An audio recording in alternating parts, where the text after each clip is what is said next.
security and border expert Henry Bolton to digest a little bit of what we've just heard. Henry, some very, very strong words there. The message that seems to be coming across loud and clear is that we are going to finish this. If we don't finish Hamas, it will be like nobody finishing the Nazis during the Second World War. And also the main point that was being hammered home was that Hamas have lied. But I just want to read out this also a bit of breaking news here in the last few minutes. UK, France and others, that's UK, Denmark, France, Greece and Slovenia have just delivered a joint statement in response to this press conference saying that Israel's decision to expand operations in Gaza is risks violating international law. Henry, lots to unpack here. What do you make of what you've heard? Well, first of all, the common statement, the joint statement that you've just alluded to, Denmark and so on in the UK, that clearly tells me that Israel has already informed some countries that that Netanyahu was going to make this conference and he was going to say what he said. So otherwise, there's no way they would have been able to respond in time. I think the Australian correspondent at that press conference asked the question, has Israel lost the public relations war? And Netanyahu said, well, yes, pretty much. That's why I'm here. And I think that tells you why he was there. But let's look at what he actually said and whether or not he's correct. There was a lot about humanitarian stuff. And of course, back here in Europe, a lot of the activists and campaigners will argue that Israel has been blocking aid into Gaza. Israel, to a large extent, has, more than Netanyahu was letting on there. But the reason for that is historically, now we're going back decades now, 20 years or more, Hamas has been using that aid to strengthen its own position with regards its own population. So withholding aid from the local population unless the local population support it, giving aid as a reward, letting the aid to the food go to the population if the population is supporting Hamas. They've also used it because everything in Gaza, whether it's fuel, whether it's food, whatever it is, mobile phones, everything is sold through a Hamas network. So all of the people selling things in Hamas, you're a petrol station owner, you are effectively Hamas and you're paying your dues to Hamas. So it's fundraising as well, all of which then sustains the Hamas war effort. So Netanyahu, it's a nuanced thing that Netanyahu and the Israelis have to deal with. But then there's the thing, and I think it's good that he brought it up. Has Hamas actually said that it wants to wipe out Israel? Well, on the 25th to the 30th of July, so just ended, there were talks going on in parallel to everything that's going on in Gaza with regards a two-state solution. So Israel and a Palestinian state sort of living side by side. Those talks came to nothing. Those talks have been held on and off since 2005 and really sort of represented on the international side by the Americans, the United Nations, the European Union, and the Russians. And Hamas has always refused to abide by the principles of those talks, which is one, to recognize the state of Israel and its right to exist, to renounce violence, and to accept an Israeli-Palestinian agreements that have been put in place up to date. So Hamas is point blank, no ifs, no buts, no compromise, no ambiguity whatsoever, point blank refusing in these international talks to recognize the state of Israel and its right to exist and to renounce violence. So so it's a very difficult situation to say that Israel should actually not now be dealing with Hamas. Now, finally, I think there's been a lot of talk in the press about the recognition, it was brought up in the conference, about the recognition of a Palestinian state, because of course, David Lammy and Keir Starmer have both said that the UK would recognize a Palestinian state. I would ask them, what state, because there is no Palestinian state. Netanyahu referred quite rightly to the Palestinian Authority and to Hamas, two different sort of governing bodies, if you like, in two different parts, not contiguous at all, of territory. What institutions does that state have? None. What geographical boundaries are we setting? There is no agreement. It's not failing to address the fact that the Arab states in the region themselves are particularly concerned about Hamas, because the Egyptians particularly, but also the others, Jordan and so on, Lebanon, have had serious problems with Hamas and Hezbollah militancy. So this is a totally ill thought through thing, and it could only do two things, as I predicted. One is embolden Hamas. And I think it's no coincidence that Hamas pulled out of those talks that I was just talking about on the 30th of July, soon after Lamy and Starmer made that statement. And the other thing is giving Israel little choice, but actually to go into Gaza. And finally, that's the final bit. Now Netanyahu, cards on the table, he's going into Gaza. He wants to implement a civilian administration. The United Nations, last time this happened was the United Nations Transitional Administration in Kosovo, of which I was a district governor within that administration, so I know how these things work. And in some parts of Iraq, there was a similar situation. So, there we are. I mean, I think the European countries, as he quite rightly said, playing to the sort of the Muslim gallery here in the UK and Denmark and elsewhere, have actually compromised the situation in the Middle East. They don't know what they're doing. They've come up with an ill thought through domestic politically driven policy on recognition. It has emboldened Hamas. It's put Israel in a far more difficult situation in which they've got no choice really but to go in and prevent, even if there was a recognition, prevent that happening until Hamas recognises Israel. OK, thank you very much, Henry Bolton, there for digesting what we've just heard from Benjamin Netanyahu's press conference, a very wide-ranging press conference indeed. I'm Dawn Neeson, and this is GB News. We are on TV and on digital radio. Obviously, it is Nana Akua's showtime. Nana is not with us today. She's on holiday. She's fine. No worries. I'm covering for the first hour. But we also have some breaking news for you. US Vice President J.D. Vance has confirmed the US is in process of scheduling when Putin and Zelenskyy can sit down and discuss an end to the Ukraine conflict. We'll have more on that one later this hour. But first, let's have a quick break. Good Afternoon Britain isn't just about us. The wonderful thing about this programme is it's about everyone watching. It's an interactive programme. Well, there absolutely is something to see here, and we're going to be talking about it more. Whether it's breaking royal news, please bring us up to date, or indeed a particularly punchy speech in the House of Commons. Very, very curious. We bring it to you live, and then we bring you live reaction as well. That's Good Afternoon Britain, weekdays from midday. Only on GB News, the People's Channel, Britain's news channel. Patrick Christie's Tonight, weekdays from 9 p.m. Are the Prince and Princess of Wales animal abusers? It's time now for the head-to-head. Well, PETA's at it again, this time aiming at the Prince and Princess of Wales for daring to breed their Cocker Spaniels. The animal rights activists say that the royal couple are, quote, out of touch and slam them for churning out a litter while rescue centres are overflowing. It comes after Kensington Palace released a photo of Prince William and dog Orla and her 3 puppies, snapped by Kate for his 43rd birthday. So, is it really cruel? Are the royals cruel for breeding their dogs? Well, going head-to-head on this now, I'm pleased to be joined by Senior Corporate Projects Manager at PETA, Dr Caris Bennett, and dog trainer John Allison. There's all these dogs that are desperately needing a home. Why breed more dogs into the world? It sends the wrong message. And in fact, you don't have to look far to see the right message. King Charles and Camilla adopted Molly, a lovely dog from an animal rescue. And we encourage everyone to do the same. If you're looking to have a companion animal at home, please go to an animal rescue, never breed dogs. It's very important to note that it's natural for dogs to breed and create their puppies.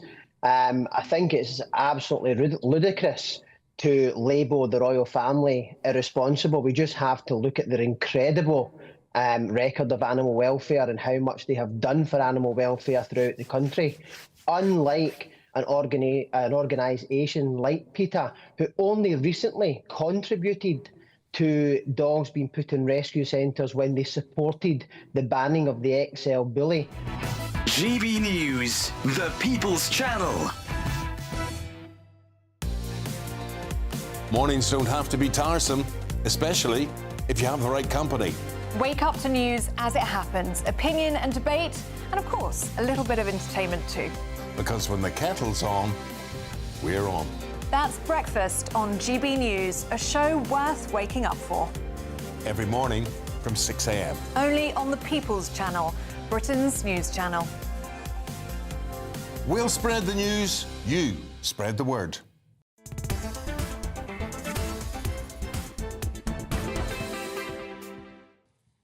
Hello, welcome back. This is Nana Akua's show on GB News, on TV and on digital radio. Clearly, I'm not Nana, who is having a well-deserved break today. I'm just covering for it, excuse me. Now, Vice President J.D. Vance has revealed that the US is scheduling when Putin and Zelenskyy can sit down to discuss ending the war in Ukraine. It follows Sir Keir Starmer's call with the Ukrainian leader yesterday after he refused to accept the idea of swapping territories in a ceasefire deal. I'm joined, I've got company in the studio, hurrah! I'm joined now by broadcaster Danny Kelly and editor and contributor at Turn Left Media, Ben McLean. Thank you very much for joining me, gentlemen. I understand you're a bit poorly as well, Ben, so yes, we'll have a mutual coughing competition. And I'm sorry, I apologise, I do have a very croaky voice. Now, this sounds like good news. So we have the summit happening in Alaska on Friday. Was just going to be Trump and Putin, but now it does seem that Zelensky's going to be there, as the latest we're hearing from J.D. Vance. Surely it always had to be thus, didn't it, Danny? Well, look, I am hoping. Oh, you've got personal experience as well, haven't you, this? Oh, with JD. Oh, yes, rather than fighting in Ukraine. Yes, yeah. Sorry, as I was driving down the M40... Well, you might have done that as well, I don't know, but... I was driving down the M40 this morning, and on the M40 North, the police had closed down a massive swathe of the motorway. And then all of a sudden, there was a police helicopter above me. And the nature of driving on the motorway is if something's happening on the other side, well, this side sort of slows down too. And within 60 seconds of the closure, I saw a really long cavalcade with American cop cars, bulletproof ambulances, American ambulances. Wow. Lots of old-built British plod everywhere, Outriders, Range Rovers. And I was thinking, you know, who is the person that needs all of this? Overhead, there was a helicopter, and I was listening to GB News, and within 30 seconds... I heard the announcement that, of course, J.D. Vance is in the country, and then it made perfect sense. Yep. And then I'm thinking, where's he going? And he's going to the Cotswolds. He's going to the Cotswolds. M40 North. To start his family holiday. Has been with our Foreign Secretary David Lammy in the official residence evening in Kent for 3 days. And this is where this has come from, the fact that Zelenskyy will now be at the summit meeting with Donald Trump and Vladimir Putin in Alaska on Friday. Well, he needs to be at the summit meeting. I mean, it would just be the ultimate insult to the Ukrainian people if he was not allowed at the meeting. Now, listen, I like Trump. I loathe Putin. And I think Trump is doing his best to bring an end to this, what do they call it, a meat grinder conflict where possibly hundreds and hundreds of thousands of young men have needlessly lost their lives. Hundreds of thousands. I was talking to a lad who's going out with a Ukrainian girl in Britain, because, of course, so many Ukrainian women and children came over here. And I said, look, how is this going to end? Would you settle for Putin taking the Donbass region? You know, the spread on the east. And what does your missus think of it? And the Ukrainian people don't want to concede anything. Yet, on the other hand, how many more people, how many more men are they going to send to the front line in order to keep that territory? Now, that was just her opinion. But I would rather... Now, look, I would rather Putin had a little bit more land, as long as he didn't go any further, encroach. And that's what all people are worried about. The thing is with this one, Ben, it's like, OK, fine, OK, we give them the Donbass, we give them that little bit there, that little bit there. It's a bit like us going, fine, have Devon and Cornwall. I mean, how do you know for a start they're not going to come back for Dorset after you've given them Devon and Cornwall? Yeah, I mean, that is always the danger when you're dealing with somebody like Putin, is you never know exactly how far the territory expansions go. And if you look at, I've forgotten the name of the guy, but there's a guy called, who's referred to as Putin's Rasputin, who wrote a book on international politics that's sort of been the guideline for Putin's progression throughout the last 20 years. And some of the things which were sort of like stated in the book in terms of territorial expansion were not just Ukraine, but also separating Britain from Europe, aggravating racial tensions in America, a lot of the things that we've actually come to see throughout the last 20 years. And I'm not saying that the Russians are behind everything. Of course not. What I'm saying is there is a grand strategy here that we have to be aware of when we're talking about, like, closing the deals. And I just want to say, Danny, you're 100% right, 100% right. no deal should be made about the Ukrainians without the Ukrainians. It would be ridiculous. And the Ukrainians are a very stubborn and brave people, I have to say that as well. Dawn, may I just comment on the Devon and Cornwall thing? But Russia has no historical link to Devon and Cornwall, whereas Russia has an historical link. Don't forget the Soviet Union, the breakup of the satellite states of the Soviet Union. So Russia has Russian-speaking individuals and they will say who feel people more of an attachment to Russia. And I'm not an apologist for Putin. I hate the lad. I loathe the guy. But I think the Devon, I've heard that before, you know, if it was the UK, which county would you give away? But I just don't think, I think you're comparing oranges and apples, personally. But do you not understand the comparison there? It's like, you know, you are a sovereign state. This is all part of your country. Why should you, give up any part of that to somebody that has invaded you illegally? You shouldn't. Well, perhaps the correct comparison is to Ireland and the territories of Northern Ireland, and whether or not the Irish Republicans or the Irish Unionists are correct. Maybe that is the correct comparison, because you have people who are citizens of Northern Ireland who believe very strongly that they should be part of the UK, just as you have citizens of the Donbass who believe very strongly that, that it should be part of Russia.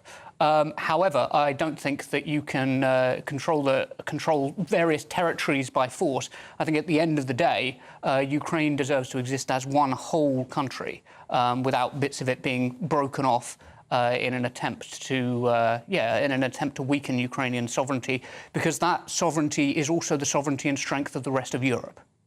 You erode some of Europe, you erode all of Europe. Yeah, this is the problem, Danny. It's a joint statement released on Saturday night. The leaders of France, Italy, Germany, Poland, Britain, Finland and the EU, the European Commission, said the path to peace in Ukraine cannot be decided without the Ukraine. Very much. International borders must not be changed by force.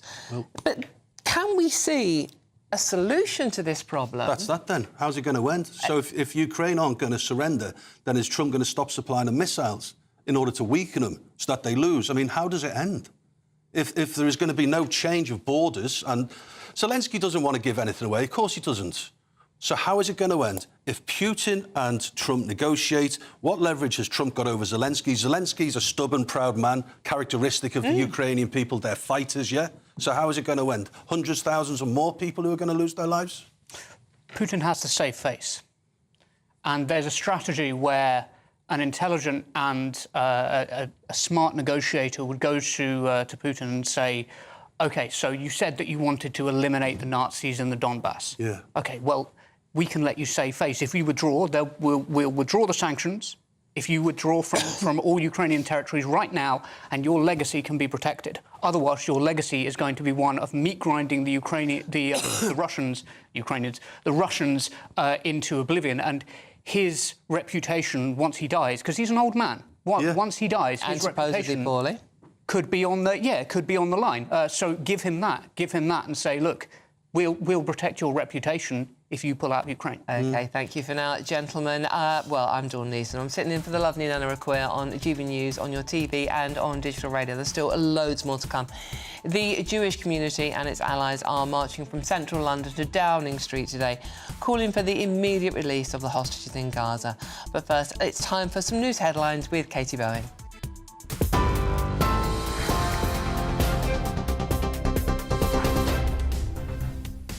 Good afternoon. The headlines at 3:33 and breaking news this hour. US Vice President J.D. Vance says that the US is in the process of scheduling when Russian leader Vladimir Putin and Ukrainian President Volodymyr Zelenskyy can sit down and discuss the end to the conflict in their countries. He made the comments during a meeting with Fox News. The Israeli Prime Minister has said that his Gaza expansion plan is the best way to end the war, and that Israel has no choice but to complete the job and defeat Hamas. Benjamin Netanyahu said that Israel's goal is to free Gaza in a press conference this afternoon, where he outlined what he called 2 Hamas strongholds in the Strip that he intends to dismantle. The Metropolitan Police have issued an update on yesterday's Palestine Action protest, now saying that 532 people were arrested in central London during yesterday's demonstration in support of the proscribed group. And foreign criminals who are given a custodial sentence in England and Wales will be deported immediately under new plans put forward by the Justice Secretary. Foreign nationals account for 12% of the prison population. The government says it will save £54,000 per person. Those are the headlines for now. More news at the top of the hour. Take the GB News family with you on any device. As long as you have an internet connection, tune into GB News anywhere on the planet or beyond.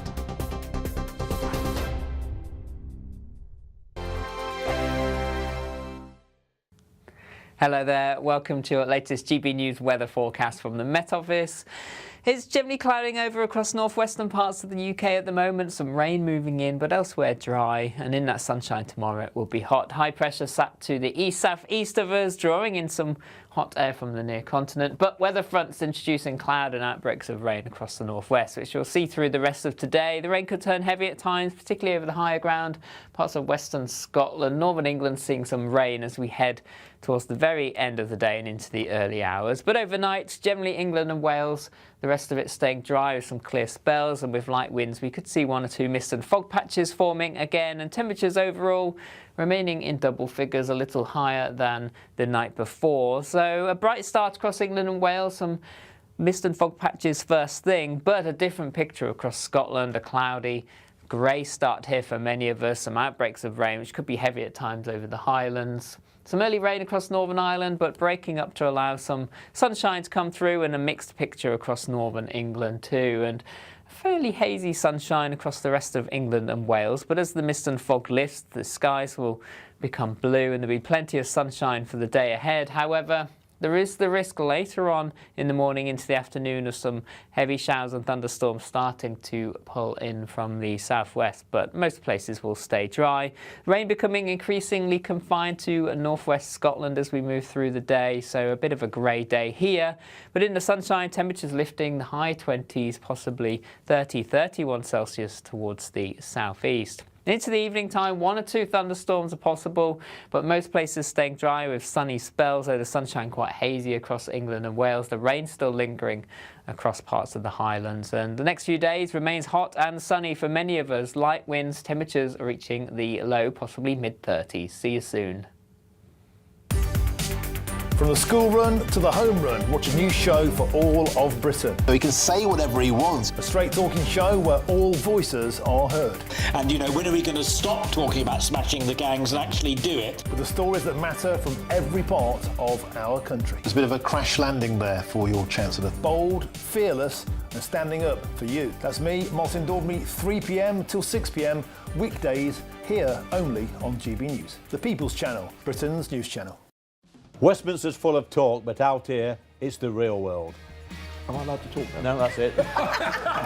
This is where it matters, real people and real lives. That's what politics is all about. In fact, has Trump made a good start? No. Straight answers, no spin, and just a couple of pints. How many fingers have I got up? About 10. So join me for Lee Anderson's Real World every Friday at 7 p.m, only on GB News. The People's Channel, Britain's news channel.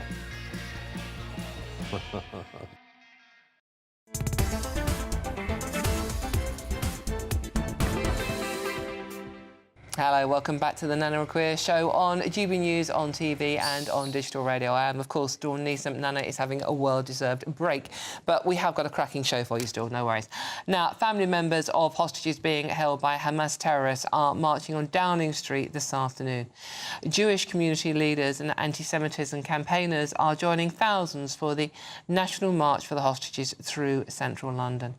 Protesters are urging Keir Starmer to prioritise the release of the remaining hostages before any recognition of a Palestine state. I'm still joined by broadcaster Danny Kelly and editor of The Contributor at Turn Left Media, Ben McLean. Ben, this is our, as I said, it's taking place today, National March for the Hostages. We've just heard from Netanyahu talking about the 20 hostages that we still believe is alive. We saw the horrific footage that Hamas released on Friday of one of the emaciated, starving, seemingly being forced to dig his own grave. Instant flashbacks for certainly the Jewish community of what happened during the Holocaust. Absolutely horrific scenes. So the march we are seeing today, how do you think the people on this march feel when their Prime Minister has said that Palestine should be declared a state? Yeah, I feel like they might have very strong feelings about that. But I do also think that ultimately whether or not Palestine is recognised as a state probably won't play the part in negotiations. I think if you're talking about negotiating with Netanyahu, you've got to bear in mind what Yitzhak Rabin, the former Prime Minister of Israel, had to say about Netanyahu, and that's that at the end of the day, he's essentially on the same side as Hamas in that he wants the conflict to continue. Like, his ambition, his goal was always the taking over of the Gaza Strip and the West Bank, and they're sort of openly saying that's what they're going to do. Negotiations have released over 100 hostages, and you negotiate with Hamas not by telling them that they need to disarm and trying to take apart their military infrastructure and their ability to be able to fight back in any way, because they've lots of reasons not to trust the Israeli state. But you need to actually address their concerns and meet them around the negotiating table. Qatar. The trouble is, Ben, how do you negotiate with a group, Hamas, who are democratically, in inverted commas, elected leaders of Gaza, whose avowed intention, in fact, their mission statement is to destroy not just the state of Israel, but initially to destroy Jewish people? How do you negotiate with someone that wants you dead? So the more updated Hamas charter shows that their demands are a return to the 1967 borders, not the destruction of Jewish people, not the destruction of the Israeli state. And that's a goal which negotiators can work with, because a lot of the same charges that are brought against Hamas and say, oh, well, you can't possibly negotiate with them, are a lot of the same charges that we would have said about terrorist groups in Northern Ireland. Hamas have actually issued a statement, have they, saying that we are happy for the state of Israel to exist? My understanding is that several agreements were reached with Qatar that Hamas were happy with and Israel refused. Right, OK. What do you make of this one? I wasn't aware of that. No, I'm not aware of that. I need to check whether that is actually the case. I know there were peace talks that were called off, but... Yeah, going back to I've just looked at the image of the guy who was digging his own grave. So this is an emaciated, very unpleasant image. But I think it's part of the propaganda tools of Hamas here. How can someone who is on death's door, if you think about it, just think about it logically, the guy, there's hardly an ounce of fat on him, and it is reminiscent of what you saw at the death camps, yeah? Very much so. It is reminiscent. How can he possibly dig his own grave? And who's ordering him to dig his own grave? It's propaganda. Going back to the march today, I would like the return of the hostages. I didn't know that there was only 20 that are still alive, which is something that I think we believe there are 50 hostages still in captivity, but the belief is 50, but only 20 of them are still alive. 30 are dead, 20. So this march, I feel that it's possibly a reflection of the much-needed balance when it comes to marches in London, because every week there's a march which is and understandably, pro-Palestine. I understand that completely. But there is the other side of it. And what worries me is that people will conflate Zionism with Judaism. And that's what I don't like. And so I'm happy, or I'm pleased and relieved that there seems to be a peaceful protest today, marching to Downing Street, I think you said, Dawn, yeah? And there'll be Israeli flags there flying proud. It doesn't mean that necessarily there is some sort of conflation between Zionism and Judaism. It repels me when Jewish people are targeted, when Jews are targeted, just because the assumption is that you've got to be a Zionist. And that's just complete garbage. So it's good that there's a pro-Israeli, that there's a pro-hostage release march going on in London. A little bit of balance. Yeah, absolutely. Just to clarify what you were saying earlier on, Ben, some recognition of Israel by Hamas. Some scholars say that Hamas' acceptance of the 1967 borders, which is what you referred to, as an acceptance, but while others state Hamas retains its long-term objective of establishing one state, and that does not include Israel. So there is lots of scholars, far more intelligent than I am, obviously, debating what actually Hamas's intentions are. But it does seem to be that the two-state solution, it seems even further away from ever. But this national march for the hostages going on today, we will bring you pictures as soon as we can get them. But it's very peaceful, very quiet, a very low-key police presence. Compare that with some of the marches we have seen for the Palestinian situation. Why is it so different? Why is one so peaceful and the other so angry? I think the Israelis do feel like they've got the backing of the British state. So the anger generally, this is sort of the first time that Keir Starmer's broken with the established line from Washington and the established line from Israel and Likud's established line. To me, my main problem with the march going on today is not how it's conducted. Grand, that's brilliant, fantastic. Love to see peaceful marches, that's superb. But if you look at the history, the Oslo Accords, which were the last sort of major attempt at peace, only came about because in 1991, George H.W. Bush refused loan guarantees which were supposed to secure housing for Soviet Jews fleeing to Israel after the collapse of the Soviet Union, right? And George H.W. Bush says, you've got to roll back on your imperialism and your occupation of Gaza and the West Bank. And if you don't, I'll withhold these loan guarantees. And that is what got the Israelis to come around the table. We need to be as harsh on our ally as we're being on our enemy. There are centuries of history you could obviously go down with this particular situation.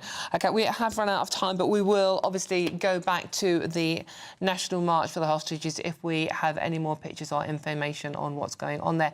Now, don't forget, you can stay with us all day, not just on TV, but on radio and on your smart speaker. There is no escape. So if you're in the sunshine, we can go with you. Listen to us on your smart speaker. Just say, play GB News on TuneIn. Very simple. And if you are in search of some holiday sun, you can take us there as well, by the way. Here is a forecast for some of the top European destinations.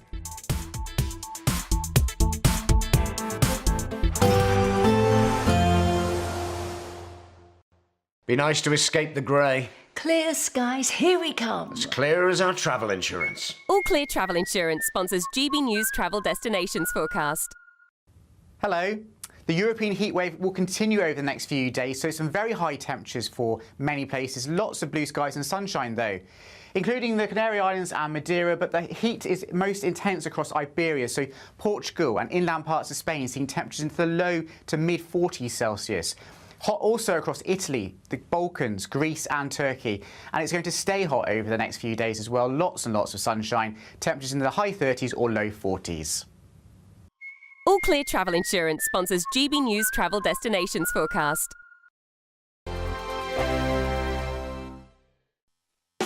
You want to know what's really going on in the corridors of power? Labour don't know what to do with you half the time, and that makes you quite lethal in the chamber. Get behind the headlines with Chopper's Political Podcast. Join me, Christopher Hope, as I sit down with the great and the good of British politics. We'll see where this ruling takes us. These are the stories shaping our nation. Chopper's Political Podcast, available now on all platforms. Listen in and stay ahead.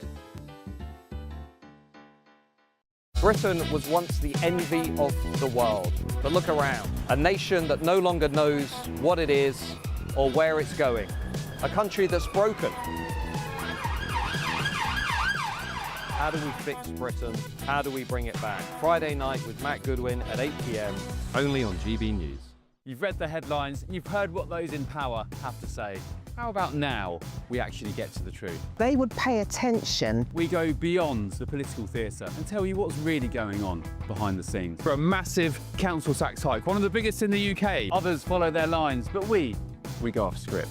You sound like a broken record, you say that week after week. Cutting through the narratives and giving you unique perspectives. That's Ben Leo tonight, Saturdays and Sundays from 9 p.m. on GB News, Britain's news channel. At GB News, we love to hear from you, our loyal community. So drop us a line at gbnews.com/your say. There you can talk to each other and also to the presenters live on air.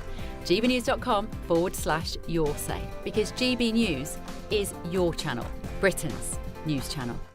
Hi, I'm Michelle Dewberry, and my show is your opportunity to cut through all the noise and dive in headfirst to some robust debates. Ideas clash. Situation, no, because the failure is you're deliberately avoiding my point. Nothing's held back. And if you think this is the end of it, wait for more. And we do not shy away from the difficult stuff. Sometimes I want to shake people and say, if only you understood. So join me on Jubes & Co. weeknights at 6 p.m, only on GB News, Britain's news channel.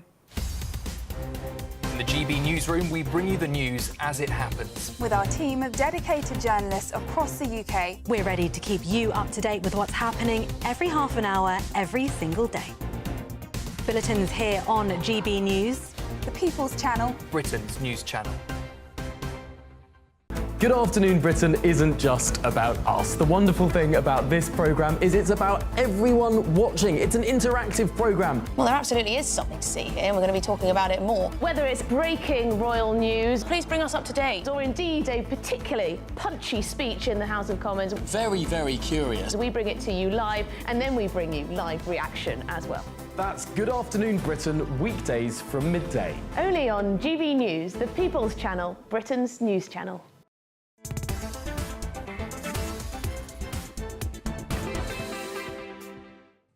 Hello, welcome back. Obviously, this is not Nana Akua I'm covering for this afternoon. Now, Sheffield Wednesday's manager, Henrik Pedersen, is looking forward to put a summer of financial issues behind him as they face Leicester City today. I'm also convinced that we have a group of players who are really looking forward for Sunday game and will do everything what they can for our club. Yeah, the Owls have been subject to transfer embargoes with players leaving due to unpaid wages. This afternoon, they head to the King Power Stadium with only 15 senior players left on the book. Is this another sign of modern football governance failing the English football pyramid? Joining us now is football writer, well, actually football legend, Harry Harris. Harry, good to see you. Thank you for joining us this afternoon. I find, as a football fan, I find this story incredibly sad. The race against time to save Sheffield Wednesday, one of the oldest clubs in the country. Is there any hope? What's happening here? Well, I think I go back to your first point. It is a failure of governance, and we're supposed to have this government regulator coming in. But who is he? What is he? What's he doing? Nothing, as far as I can see, because, you know, we're talking about potentially another points deduction. So you're going to penalise the fans. You're going to penalise the club and its local community. You're going to penalise the new owner. These are archaic, old-fashioned ways of going about it. So for me, what I would like to see the government regulator do is have a compulsory purchase order on these football clubs for a maximum of, say, £10 million. The Football League or the Premier League pay the wages so the players aren't tearing up their contracts and leaving. They can fulfil their fixtures, and then they sell on to a new owner, an appropriate owner, and get reimbursed for their outlays. And then life bans for these rogue owners who flip from club to club, and leaving a trail of disaster, financial disaster in their wake. I mean, yeah, obviously wages are not paid, bills are not being settled, and things have deteriorated so much that the people are seeking them, but they've paid for their tickets. The fans, as you say, are the ones that are suffering, paid for their tickets, but they can't actually go and sit and watch games because the North Stand is in such a state of disrepair now, they're not allowed to go and sit in it. It's just frightening how this has happened quite fast, it has to be said. Well, these things do take a quick turn, but they've been penalised points deduction over a period of time, and nothing's being done. So, you know, at the moment, they can't even afford the sock tape for the players. I mean, that's how impoverished the team are. So the manager talks about these players turning up in an hour's time to play at Leicester City, but there can't be much motivation if your livelihood's at stake, your mortgage is at stake, and your family's at stake. So, you know, where is this government regulator? Why isn't they stepping in? Why aren't they doing something about it? And why aren't the Football League falling in line? Because the people who run our game, Dawn, aren't interested. It's self-interest, and they're not interested in the communities or the fans. Harry, thank you very much. Always a joy to talk to you. That's football writer Harry Harris there on the sad demise of Sheffield Wednesday. OK, coming up next, foreign criminals will be sent packing. Well, that's what the Justice Secretary, Shabana Mahmood, has pledged, saving the taxpayer £54,000 per year per prison place. All of that coming up, so you don't want to move a muscle. But first, let's get the weather, because it's meant to be quite nice. Here's the details for you.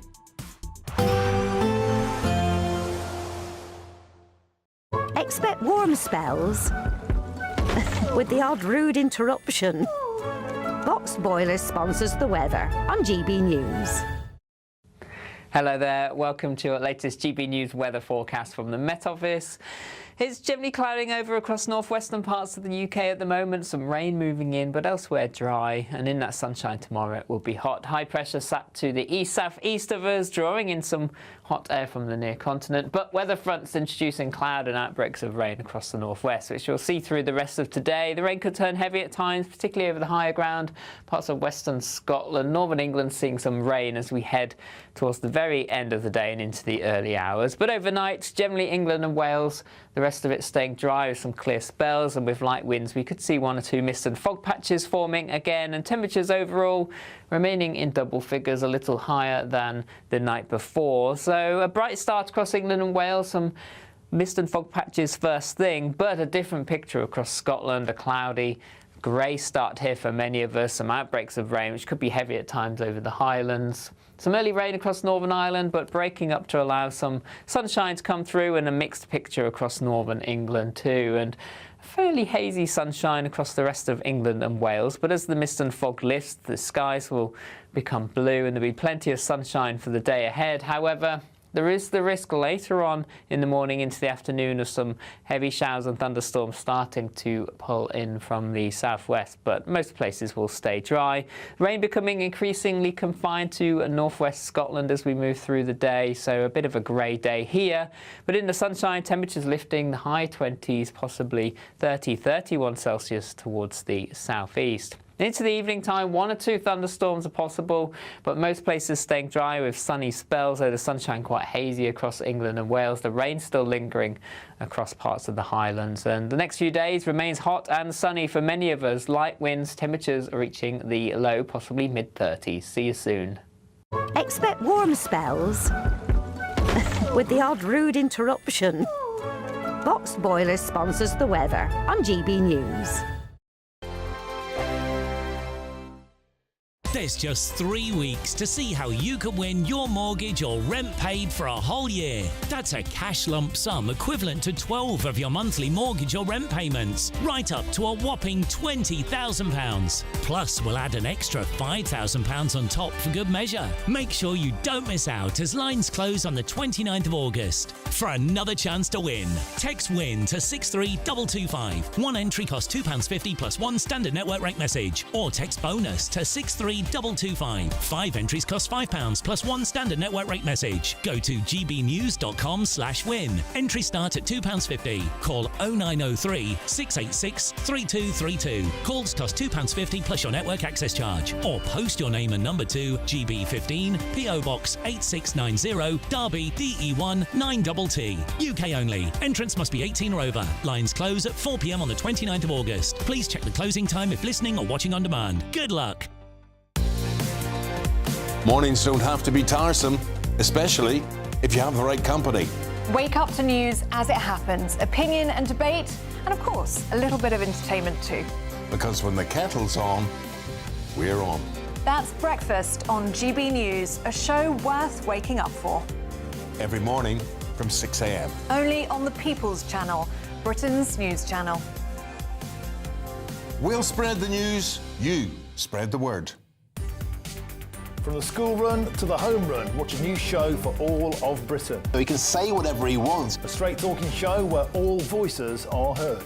And, you know, when are we going to stop talking about smashing the gangs and actually do it? With the stories that matter from every part of our country. There's a bit of a crash landing there for your Chancellor. Bold, fearless and standing up for you. That's me, Martin Daubney, 3 p.m. till 6 p.m, weekdays, here only on GB News. The People's Channel, Britain's news channel. Westminster's full of talk, but out here, it's the real world. Am I allowed to talk now? No, that's it. This is where it matters, real people and real lives. That's what politics is all about. The fact is Trump made a good start, no. Straight answers, no spin, and just a couple of pints. How many fingers have I got up? About 10. So join me for Lee Anderson's Real World every Friday at 7 p.m, only on GB News. The People's Channel, Britain's news channel. Welcome back to Britain's Newsroom with Andrew and Beth. Hello everyone, Patrick Christie's here. I'm Michelle Duke, Britain's news channel. Access the stories that matter to you. Take the GB News family with you on any device. And as long as you have an internet connection. Tune in to GB News, anywhere on the planet or beyond. GB News, the People's Channel, Britain's news channel.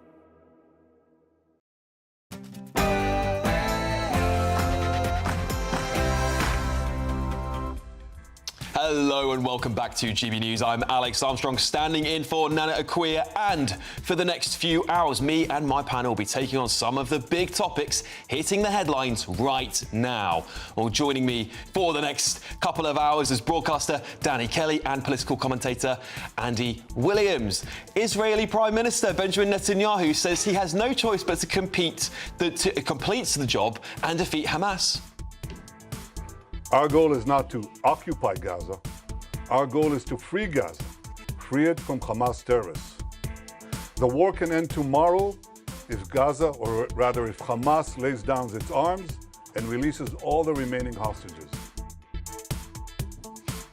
And Vice President J.D. Vance has revealed that the US is scheduling when Putin and Zelenskyy can sit down to discuss ending the war in Ukraine. And foreign criminals will be sent packing. Well, that's what the Justice Secretary Shabana Mahmood has pledged, saving the taxpayer £54,000 per year per prison place. This change in law is how they're going to get that action and see foreign criminals deported to free up prison space and save taxpayers money.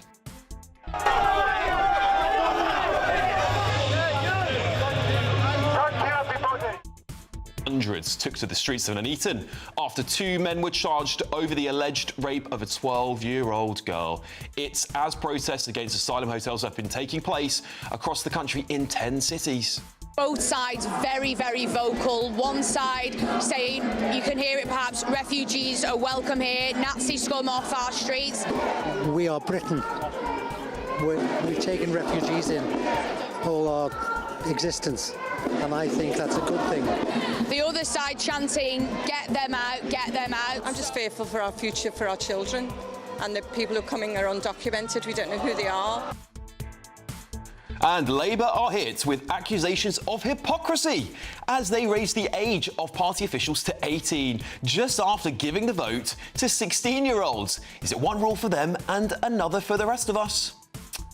And a cash-strapped farmer has swapped crops for coffins, transforming a 10-acre field into a natural burial ground. Right, well, before we get started, that was Ben McLean there, not Andy Williams, so apologise for that, Ben. Thank you for coming on. Right, let's move on now. Katie Bowen has got the news for you.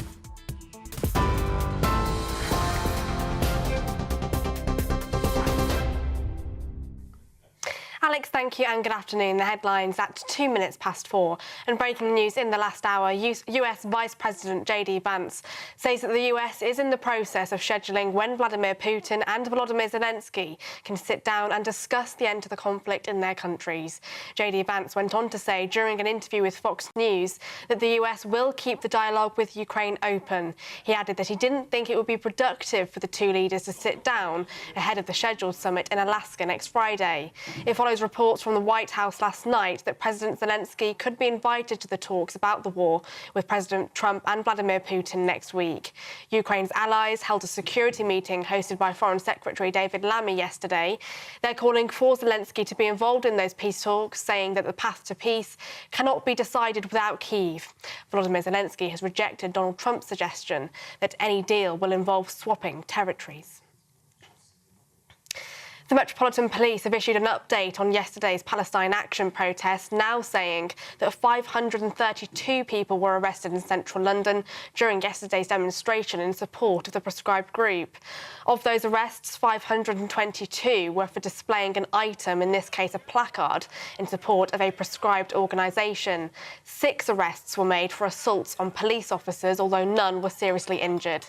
Charity Amnesty International described the mass arrests under UK terrorism law as deeply concerning. The Israeli Prime Minister has said that his Gaza expansion plan is the best way to end the war and that Israel has no choice but to complete the job and defeat Hamas. Benjamin Netanyahu said that Israel's goal is to free Gaza in a press conference this afternoon, where he outlined what he called 2 Hamas strongholds in the Strip that he intends to dismantle. He went on to say that prolonging the war means many hostages may starve to death and that he'd like to increase aid distribution sites in Gaza. Netanyahu's plan for a military takeover of Gaza City has received widespread international condemnation. Today, he hit out at what he called a global campaign of lies. The UN Security Council is currently holding an emergency session to discuss the situation in Gaza. We'll bring you more updates on that as we have it. Elsewhere, the government has vowed to send most foreign criminals packing with new legislation that will mean they're deported immediately when they receive a custodial sentence. Murderers, terrorists and those on life sentences would still have to serve their full sentence in the UK before deportation. Ministers state that the planned changes for England and Wales will save the taxpayer an average of £54,000 for each prison place. The Conservatives say Justice Secretary Shabana Mahmood should go further by suspending visas and aid to any country that does not accept returns. Labour Minister Alex Davis-Jones said that the government is clamping down on loopholes in the law. Been very clear as a government, the Home Secretary and the Lord Chancellor, that we feel like Article 8, which is the right to a family life, is being abused currently. We need to tighten that up, and we are looking at just exactly how we do that. We are, of course, ready for any legal challenges, but we believe that this policy is robust. We are doing the right thing here by the British taxpayer, by the British citizens, and we are ensuring that we are committed to their plan for change and doing what they think is right. And the fourth heat wave of the summer is forecast, with temperatures of 34 degrees on the way. Health alerts have been issued for most of England, except for the north east and northwest region. Many are likely to head to the beach, but you could do worse than spending the afternoon at the 47th Bristol International Balloon Fiesta, the largest of its kind in Europe. It's the fourth and final day, and best of all, it's free. Those are the latest GBNews headlines. Now let's go back to Alex.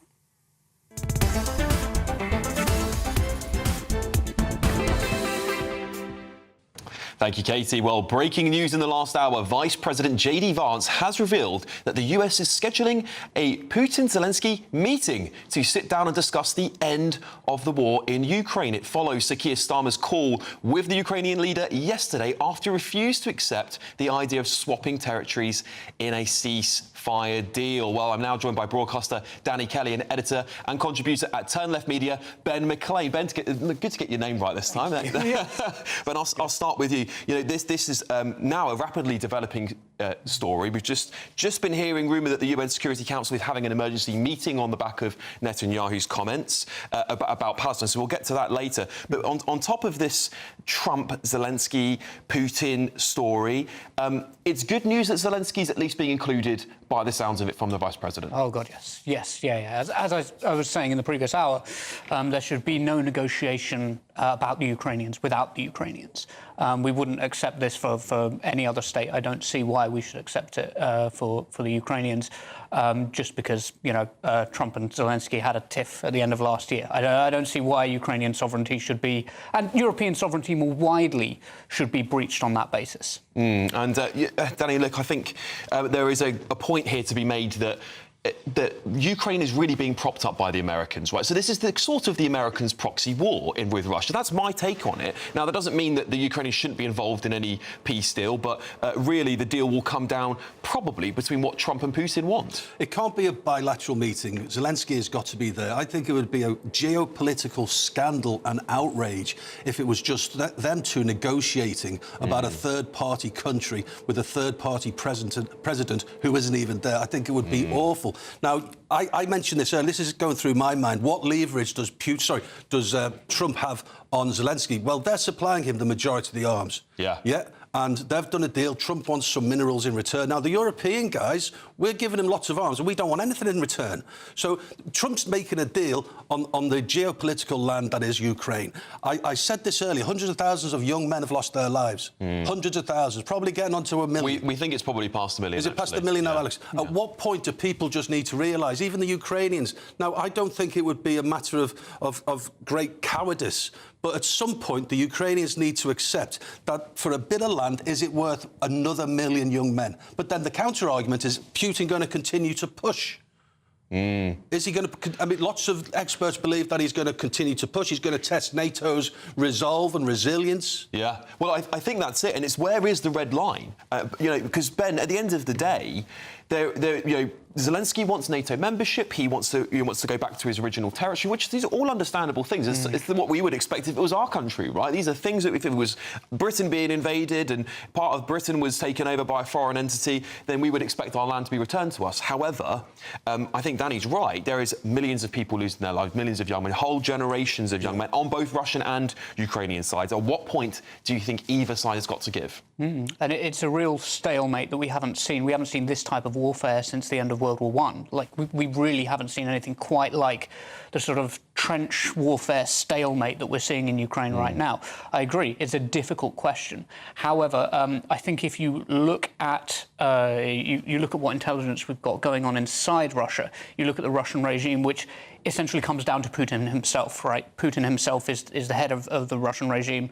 He's got to please the oligarchs around him, but more than anything, any negotiated settlement that they come to has got to satisfy Putin's legacy. Putin's legacy is key here. If you can get Putin to a position where he can go, mission accomplished, we withdraw and save face a little bit, there's a chance that he'll withdraw from the whole territory. As it is, I don't think the Ukrainians are going to settle for that as it stands. Yeah, well, we're going to cross live to journalist Alexei Viroslav, I beg your pardon, who is in Donetsk, actually with us. I think he'll be with us, hopefully, down in audio only. Let's see if we can get him down the line. If not, we'll continue chatting amongst us. Hello, Alexei, can you hear me? Oh, yes, I can. Hello there. Thank you very much for joining us today, even just down with the audio. We appreciate you dialing in to talk to us in such a dangerous part of the world right now. Perhaps the first thing to ask you is, what has been the reaction to the latest news that, of course, Trump, Putin and Zelenskyy will potentially be meeting, or will be meeting, at least in this peace conference? Well, listen, I'm here in the Donetsk People's Republic, and earlier today I was in Mariupol. I just came to Donetsk.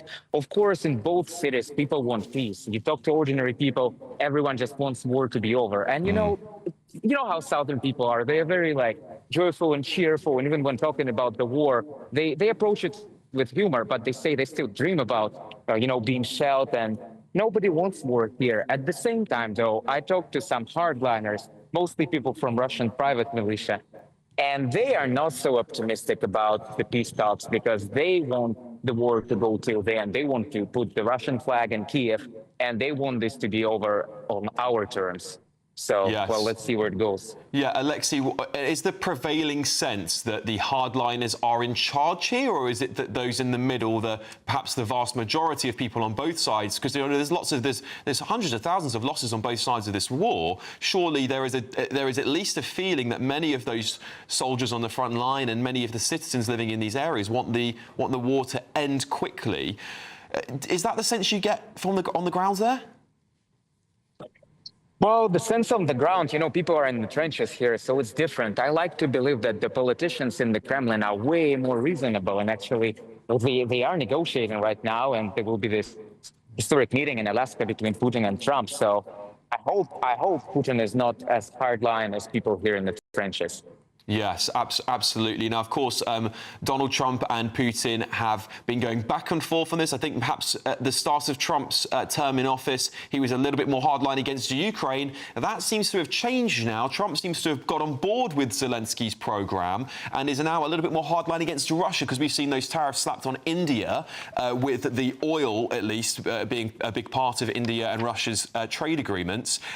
Is there a sense, particularly perhaps, that the Russians now might be forced, economically at least, to at least abide by some of the things that Zelenskyy and Trump will be asking for? And I guess particularly on that land demand from Zelenskyy, he wants his land back. Do you think that's likely? Listen, first of all, Russians are very unlikely to believe whatever is said in the public discourse. For Russians, the real politics is done behind the closed doors. So whatever they're talking about with Trump's envoy, whatever they're going to talk about on Friday next week, that's what's going to matter. Not what they say in media, not what Trump tells journalists. And of course, Russia is not going to secede the land that it already has under control, which is more than 20% of Ukraine's territory. At the same time, Zelenskyy, Kiev, they're saying that they're not going to compromise on giving the land away. And I'm sure Russia is not going to strike any peace deal without at least some form of recognition of Crimea and, the newly acquired regions. Well, it certainly seems to me, Alexei, that if the hard lines on both sides there are met, that this peace deal will fall apart very quickly. If Trump is, say, in the middle here, what sort of levers does he have to pull in order to get both sides to agree to some sort of mutual terms here? Because if both are saying they want to keep this land they've got from the Russian side, and Zelenskyy wants his land back, well, at some point, someone's going to have to give, or this war will carry on.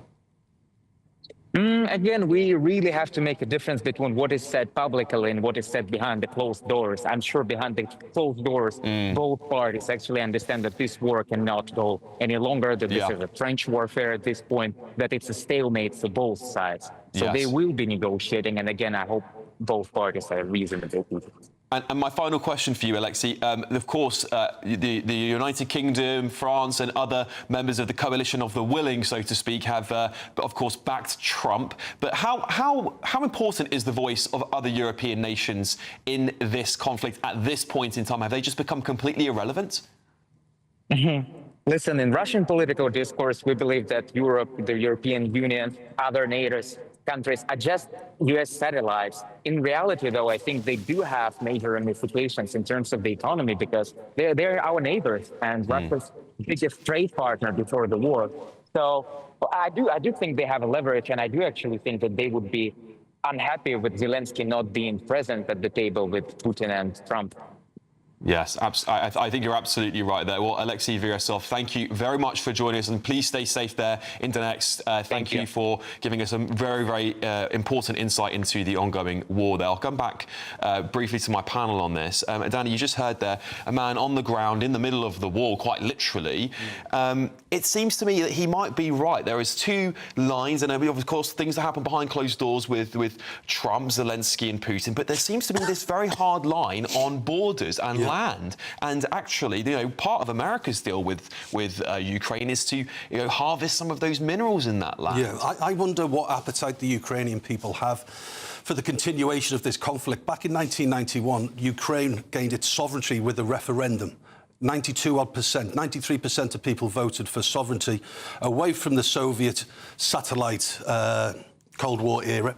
And I think Trump and Putin already have a deal in place. Otherwise, they could do it on the phone. Right. Why go to Alaska unless they know roughly that there's a deal to be had? Right. It's and then quite symbolic, isn't it, being in America? Very much so.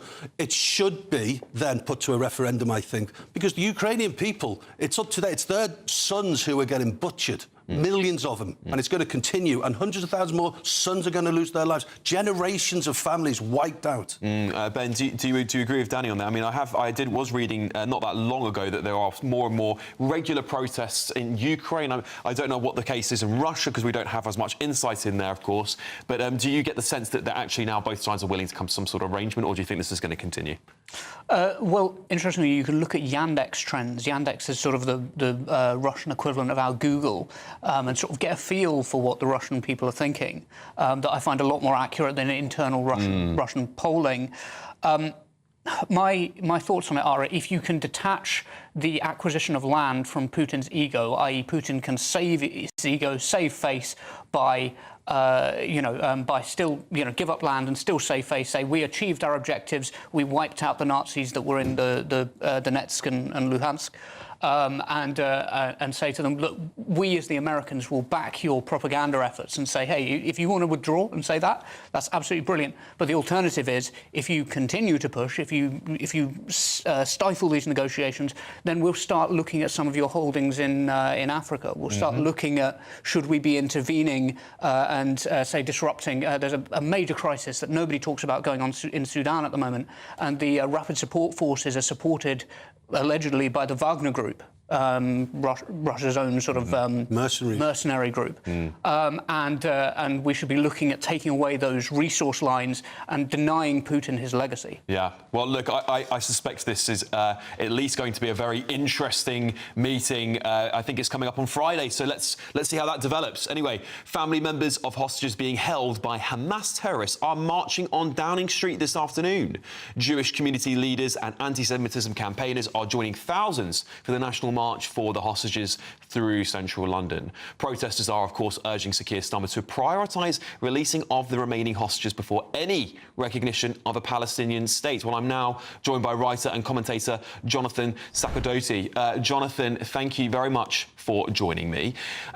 Of course, a very important protest today because we obviously see a lot of the pro-Palestinian marches, and I suspect there'll be perhaps some political spin today saying that this is actually a march to continue the war. But this is a march about releasing those hostages, isn't that right?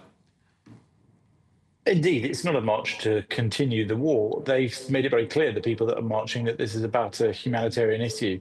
We can't really forget, whatever one thinks of the war going on now in Gaza, that this all started on October the 7th, 2023, when Palestinian terrorists stormed into Israel and very brutally killed, raped, burnt, and kidnapped people from Israel. Now, some of those people are still held as prisoners nearly 2 full years later in the Gaza Strip. And we saw in those videos that they released not that long ago just how horrifically they are being kept, the terrible conditions they're in. So it's no surprise that there are thousands of people marching in the UK who simply want to see the British government do everything it can in order to bring those hostages back home. And I believe that the messages that they're putting out on that protest are that it's not appropriate for Britain to recognise a Palestinian state without making it at least conditional on the instant release of the hostages with no preconditions. It seems to me that whatever one thinks of the politics of the region or what's going on there, the idea of civilians being kept hostage in the Gaza Strip, especially in those horrible conditions for so long, is simply a humanitarian issue, and that there is no question that those hostages ought to at least have food, water, medicines, but also to be released immediately. So I do think that that's what those people are protesting for, and that's why they've managed to draw people from all quarters of society, from both the Jewish world and the non-Jewish world, in order to show that that really is the primary aim. It should be the priority here for the British government as well. Yeah, so Britain, of course, today has been condemning Israel's decision to expand military operations into Gaza. I believe the Vice President J.D. Vance condemned many of the at least attempts to recognise Palestine before the next General Assembly, I think accusing France, the UK and potentially Canada of emboldening Hamas. What do you make of those comments, Jonathan? Well, of course, it does embolden Hamas, and I think it's fairly well accepted now, after Hamas thanked the UK and other countries for that as well. It's fairly well accepted that that has prolonged the war. It's stopped the negotiations for a ceasefire. It has scuppered those negotiations, and as a result, it's kept those hostages in captivity for longer, because around the 21st of July, when David Lammy led that letter from 25 different states saying that they believed there should be an instant ceasefire, no conditions, all sorts of other things that were wanted, a flood of aid into the Gaza Strip. Nothing wrong per se with any of those aims, but because they put their names to those aims without any conditions, what happened was the negotiations that had been going on under the auspices of the US and Qatar and Egypt really stalled. Hamas was believed to be about to agree to a ceasefire, which would have seen the release of some of the live hostages, and instead they realised that international opinion, at least some of it, was going their way without any kind of concessions. So they hardened their position. And that has meant, as the Americans have pointed out, that this has simply given Hamas really a second wind. They feel they just need to drag this on.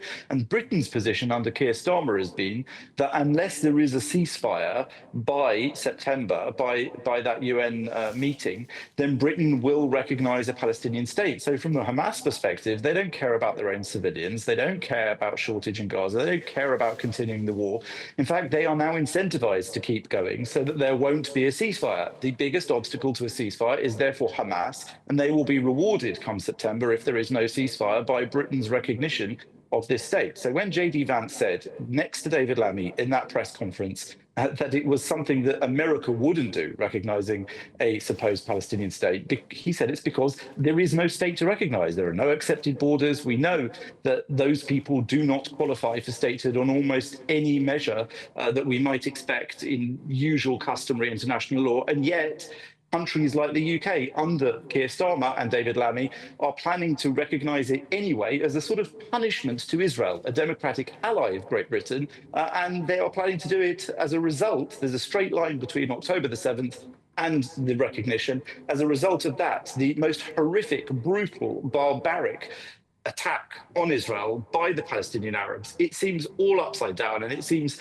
very much to send a very wrong signal to jihadist terrorists all around the globe, not just those in Gaza Strip. Yeah, Jonathan, as well. You know, this is a very busy day for this developing war. Of course, Benjamin Netanyahu has said he wants to finish the job and defeat Hamas. I guess the question I have is it ever possible to defeat Hamas? Because look, they are just basically disgruntled young men who are very upset with what's been going on, and will, whatever happens, provided there's Gazans living in the Gaza Strip, Hamas will just rebirth itself. So is this just a never? Is Benjamin Netanyahu right, is what I'm asking, to say, I'm going to persist until we have full control of the Gaza Strip, because this is the only real solution that there is?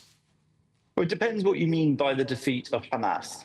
So obviously, there is likely to be a continuing jihadist, Islamic fundamentalist representation of so-called Palestinian nationalism into the future. However, Hamas is not just a bunch of disgruntled jihadis. Hamas is effectively an almost military force that has spent 20 years in the Gaza Strip since the Israeli full withdrawal from that territory, building itself up with Iranian funding, with weaponry. They really, when they invaded on October the 7th, did so like a trained army. Indeed, many of them had apparently trained in Iran and elsewhere. So it is possible to defeat the military might of that terror army, which also has embedded itself in the society in the Gaza Strip. It has also built facilities under schools, mosques, hospitals, in tunnels under people's homes.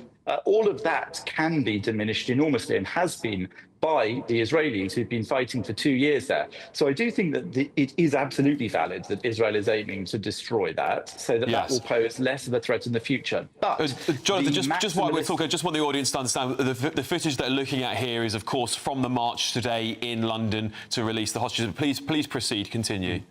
Yeah, sorry, that is Ephraim Mervis, the chief rabbi, speaking outside Downing Street now. So not connected to what I'm saying about Hamas by any stretch of the imagination. But Hamas is a force which will continue to try to fight in that way, violently and brutally, against Israelis. It has a declared aim to wipe out Jewish people, in fact, and to kill Jewish people, for there to be no Jewish state of Israel. So I think it's very foolish if people try to frame this in terms of that being an undefeatable force. Nazism was defeated. Imperial Japan was defeated. It is possible to defeat very mighty and horrific barbaric forces which are doing the works of evil that we now see Hamas doing.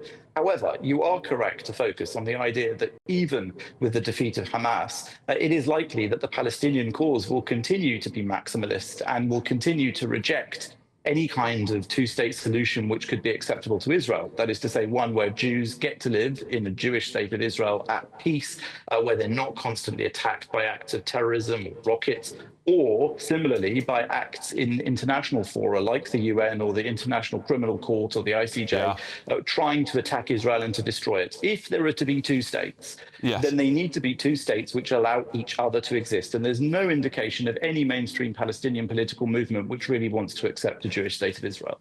Yes, writer and commentator Jonathan Sakadoji there. Thank you very much. I tend to be a realist, and I tend to agree that I don't think a two-state solution will ever work. I genuinely do believe that no matter, unfortunately, how sad that may be, I think, unfortunately, that is the reality we live in. Anyway, you're watching Nana Akua with me, Alex Armstrong, on GB News. And, of course, don't forget to tune in on digital radio still to come. We've got another interview coming up and a big, great British debate. We'll see you after the break.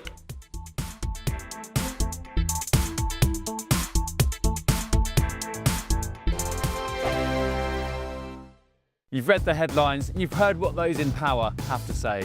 How about now we actually get to the truth? They would pay attention. We go beyond the political theatre and tell you what's really going on behind the scenes. For a massive council tax hike, one of the biggest in the UK. Others follow their lines, but we go off script. You sound like a broken record. You say that week after week. Cutting through the narratives and giving you unique perspectives. That's Ben Leo tonight, Saturdays and Sundays from 9 p.m. on GB News, Britain's news channel. GB News Breakfast, every day from 6 a.m. I'm so happy. Did you watch it then? Did you enjoy it? I was a nervous wreck. Yeah. Honestly, why did it come down to the crunch like that? Because it's England. You know what? No matter whether it's the women or the men, it still keeps you on the edge of your seat. But they've got this resilience. The thing is that we've never seen with the men before. I suppose it's changed a little bit, but it really is that. I don't want to use any cliches, but that's my job. That's my job. Never say die attitude.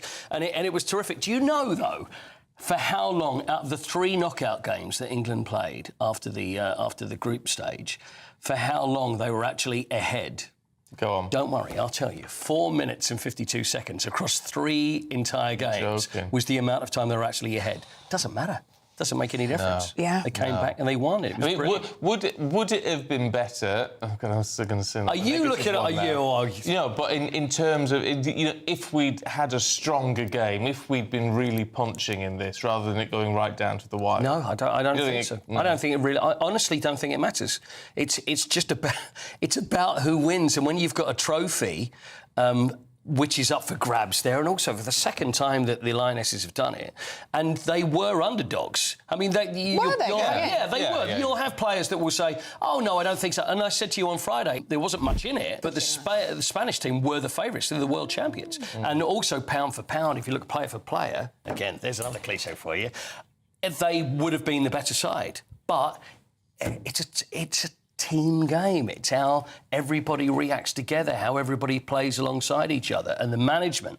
And you could see that. And when it came to penalties, there was one side that were going to win it, and I just thought it was us. GB News, the People's Channel. At GB News, we are proud to stand for you, for the Britain you love, for the communities you live in. That's what makes us the fearless champions of Britain. Its voices and its values. Because we, at GB News, the People's Channel, Britain's news channel.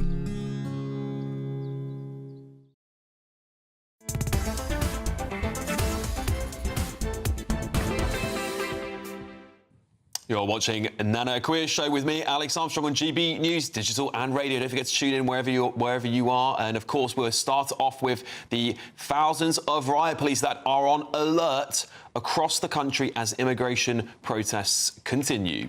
While this weekend's demonstrations have been mostly peaceful between rival groups, a number of arrests were made in Nuneaton, Canary Wharf and Epping. It comes as 435 small boat migrants crossed the Channel yesterday, bringing the total number of arrivals this year to a whopping 26,000. Well, of course, I'm joined by my brilliant panel here, Danny Kelly and Ben McLean. Right, both of you. This is a never-ending problem for this country. Of course, protests up and down the country over the last few days, Danny, very concerned local people. And as I've said many times, I strongly believe there's lots of bussed-in people from different left-wing groups that don't necessarily look like they are locals. Listen, I'm a Scouser, you may detected Northwest. No way.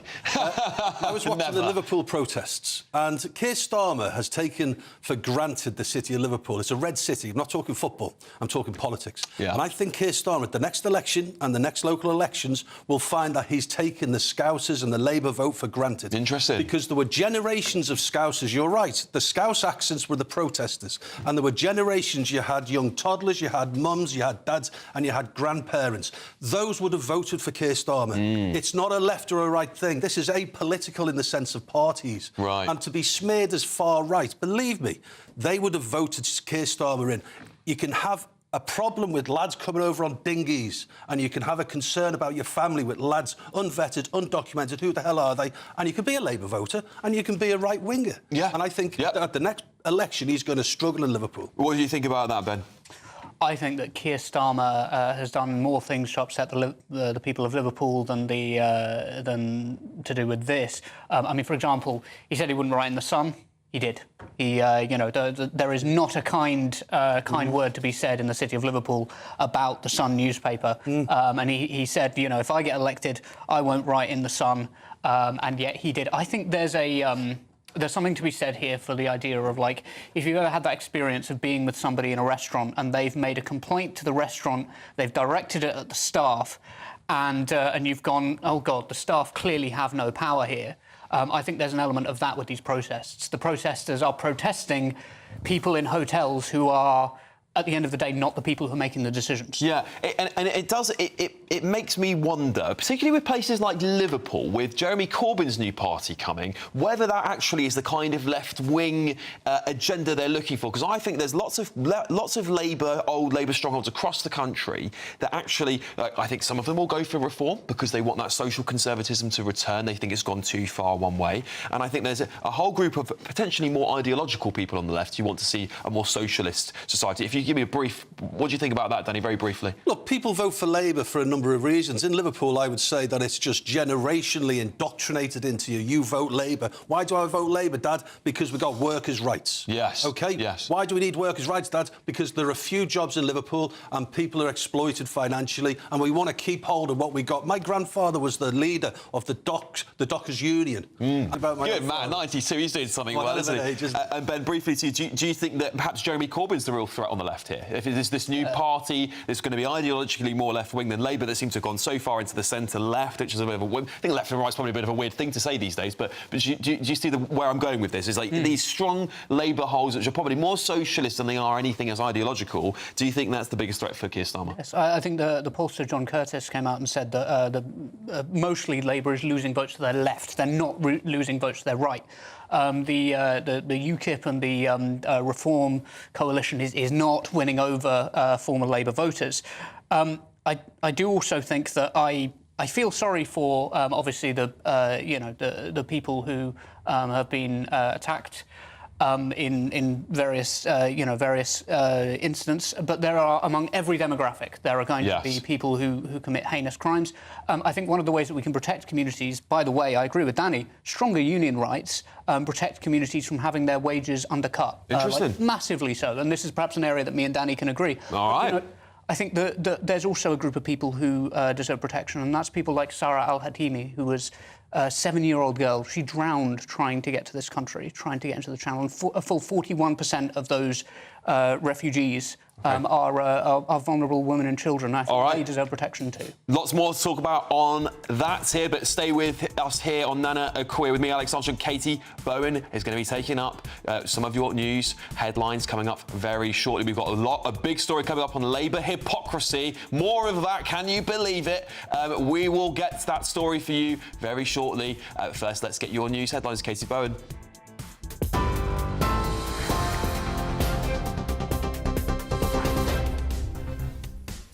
Good afternoon. The headlines at 4:37. US Vice President JD Vance says that the US is in the process of scheduling when Russian leader Vladimir Putin and Ukrainian President Volodymyr Zelenskyy can sit down and discuss an end to the conflict in their countries.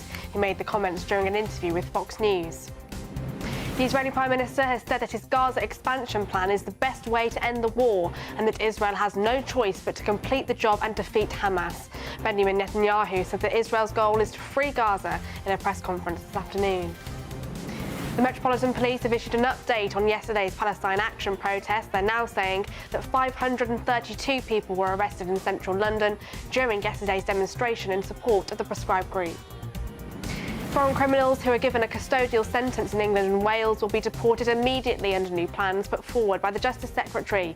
Foreign nationals account for 12% of the prison population, and the government says it will save £54,000 per person.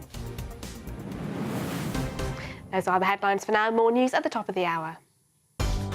For all the latest from GB News whilst you're on the go, get the GB News app. Scan the QR code now to download or visit gbnews.com/app.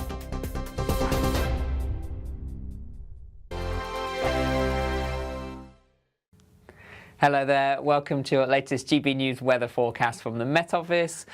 It's gently clouding over across northwestern parts of the UK at the moment, some rain moving in, but elsewhere dry. And in that sunshine tomorrow, it will be hot. High pressure sat to the east-south-east of us, drawing in some hot air from the near continent, but weather fronts introducing cloud and outbreaks of rain across the northwest, which you'll see through the rest of today. The rain could turn heavy at times, particularly over the higher ground, parts of western Scotland. Northern England seeing some rain as we head towards the very end of the day and into the early hours. But overnight, generally England and Wales, the rest of it staying dry with some clear spells, and with light winds we could see 1 or 2 mist and fog patches forming again, and temperatures overall remaining in double figures, a little higher than the night before. So a bright start across England and Wales, some mist and fog patches first thing, but a different picture across Scotland, a cloudy, grey start here for many of us, some outbreaks of rain which could be heavy at times over the Highlands. Some early rain across Northern Ireland, but breaking up to allow some sunshine to come through, and a mixed picture across Northern England too. And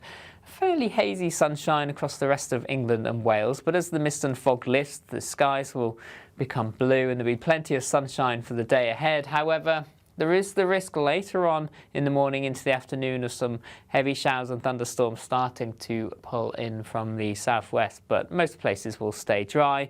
Rain becoming increasingly confined to northwest Scotland as we move through the day, so a bit of a grey day here. But in the sunshine, temperatures lifting the high 20s, possibly 30, 31 Celsius towards the southeast. Into the evening time, 1 or 2 thunderstorms are possible, but most places staying dry with sunny spells, though the sunshine quite hazy across England and Wales. The rain still lingering across parts of the Highlands. And the next few days remains hot and sunny for many of us. Light winds, temperatures reaching the low, possibly mid-30s. See you soon. Exciting news. Every Friday, my Patrick Christie's Tonight Show is going to have a twist to it. We're welcoming some special guests. You.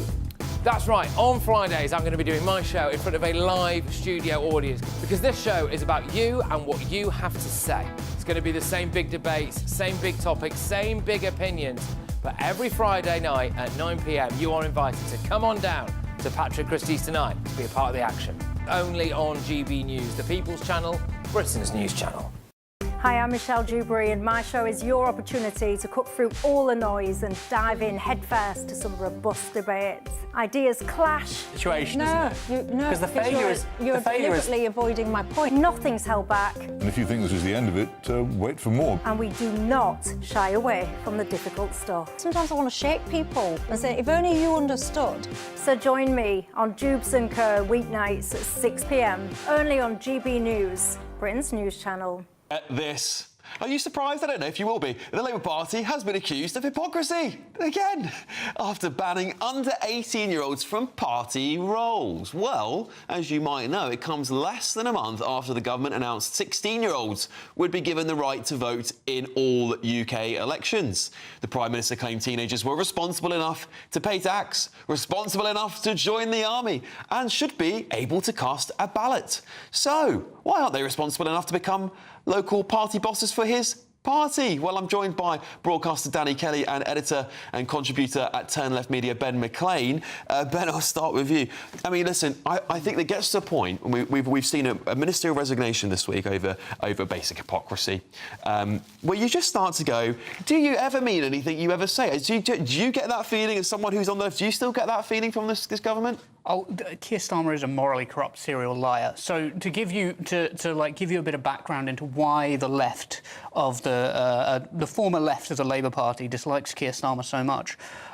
In 2020, he ran to be leader of the Labour Party, and I was one of the people who voted for him on the basis that he was essentially like, I quite like Jeremy Corbyn. A view here which is probably not widely held, but I quite like Jeremy Corbyn, and he essentially sold himself as Jeremy Corbyn in a suit. He made 10 pledges and said, OK, so we're gonna stick to these 10 pledges. But the word pledge, it's a cleaning fluid for Keir Starmer. He made the pledges. As soon as he was elected leader of the Labour Party, everything switched and he started listening to Morgan McSweeney. He broke all of his promises. I've probably disliked Keir Starmer, and the left more generally in this country has probably disliked Keir Starmer for a lot longer then people have been paying attention to his dishonesty in terms of his overall dishonesty. As to the 18, 16-year-old thing, of course it's hypocrisy. Of course it is. Yeah. Like, it's hard to there's no defend, reason. isn't it? It's quite hard to defend it. I mean, realistic, it's quite hard to defend it, I think. That's the kind of the problem he's got here. Danny, I guess one of the problems people have is that Labour, before the election, sort of sold themselves to the country as they held the Tories' feet over the fire for anything they had done wrong, and they said, we'll be better, we're greater than good, and it's come out. I mean, within the first few weeks of their government, it was getting like this. Now we're over a year in, and it feels like it's just one hypocrisy after another, eh? Do you know, I can't think of a politician who is more loathed than Keir Starmer. And I go back to, like, Maggie Thatcher, and she was loathed. I go back to Boris Johnson, and because of the referendum, he was loathed. Yeah. But it's incredible to hear left-wingers, like my new friend Ben here, who dislikes him so much, he's prepared to come on national telly and call him morally corrupt, or words to that effect, Ben. And in fact, I think you said a liar. Yes. Yeah, which you would never get, really, with the Johnson era or the Thatcher era. Supporters were supporters. It was tribal. But it seems to have split the tribe. Yeah. Keir Starmer. And he is loathed by so many people. He's come on, like, he should not have said, I'm going to smash the gangs. You know, he called Rwanda a gimmick. Now, we may have differing views about immigration and lads coming over on dinghies, Ben and I, but you should have allowed the planes to take off to see if it was a gimmick or not. There are people, how much does it cost the British taxpayer for these lads? Mostly lads... Thousands of pounds. Millions a day. 6 million, I think the hotels are a day. OK, if Rwanda had been a relative success, you make that back. It's like being in business. You invest 50k to make 60k. You invest 60k to make 70k.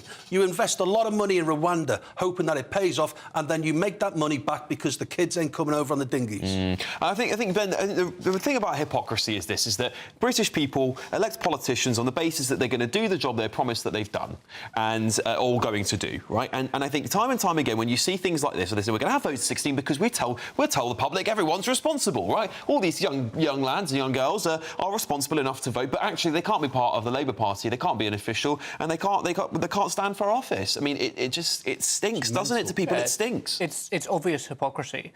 I think one of the problems with Keir Starmer's approach to the whole migration thing, and of course we're going to disagree on this, is that that there are cases you can make that are appealing to the right, that are honest, I think, to do with migration. For example, in his final speech as US President, Ronald Reagan made the case that the US was the custodians of not just the freedom of America, but the custodians of the freedom of the entire world because of the way that they accepted refugees, because of the way they accepted asylum seekers, because of the way that they accepted immigrants in general into their melting pot of a country. It was part of American freedom. That's the sort of image that I want Britain to have. I want to see Britain, I want to see figures like Jeremy Corbyn, Zach Polanski and Zara Sultana standing up for the rights of refugees in a way that's strong, and I just haven't seen from Keir Starmer. Yeah. Just before we go to the break, because I want to just, we've got to be fair to the government here. You know, they are working off the back of 14 years of what I would say is an absolutely horrendous Conservative government, particularly the last couple of them. So do we need to give them a little bit of credit and say, actually, do you know what? Vote 16, sure, it's small fry really stuff. I mean, it's really not going to affect elections, but on the whole, they are trying to work back from a terrible Conservative government. If some people make that argument, Danny. Just to address one of Ben's final points. Very brief.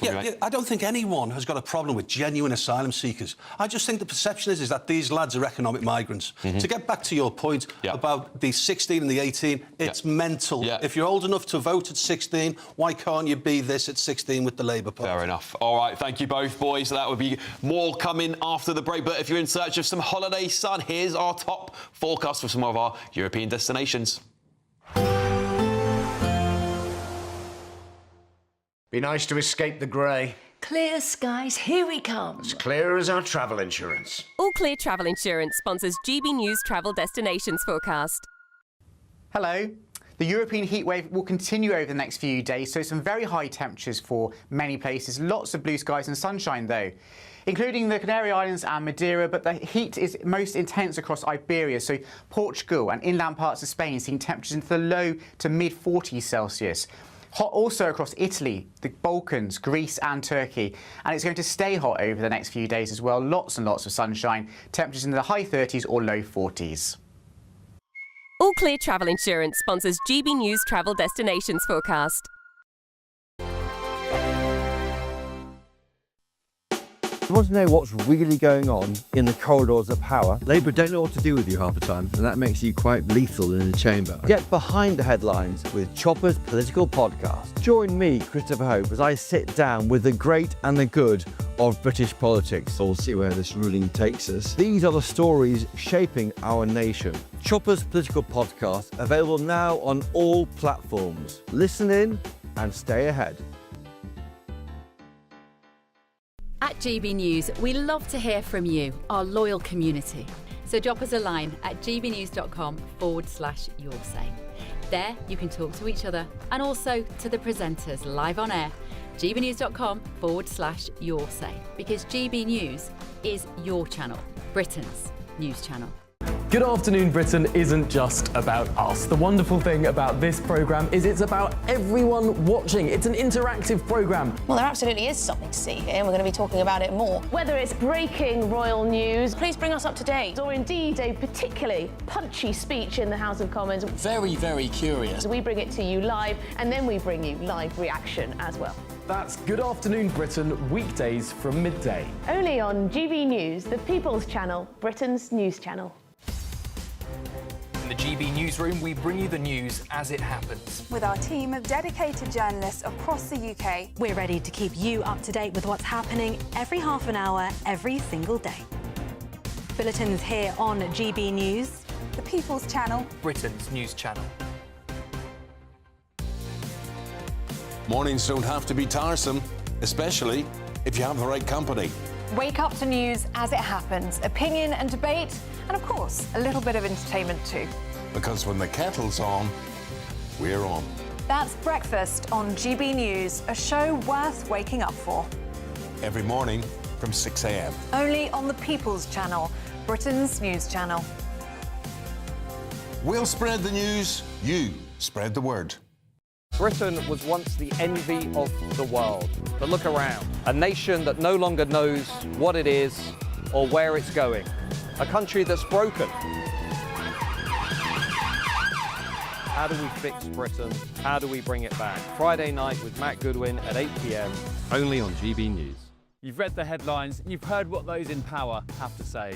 How about now we actually get to the truth? They would pay attention. We go beyond the political theatre and tell you what's really going on behind the scenes. For a massive council tax hike, one of the biggest in the UK. Others follow their lines, but we go off script. You cannot break a record, select week after week. Cutting through the narratives and giving you unique perspectives. That's Ben Leo tonight, Saturdays and Sundays from 9 p.m. on GB News, Britain's news channel.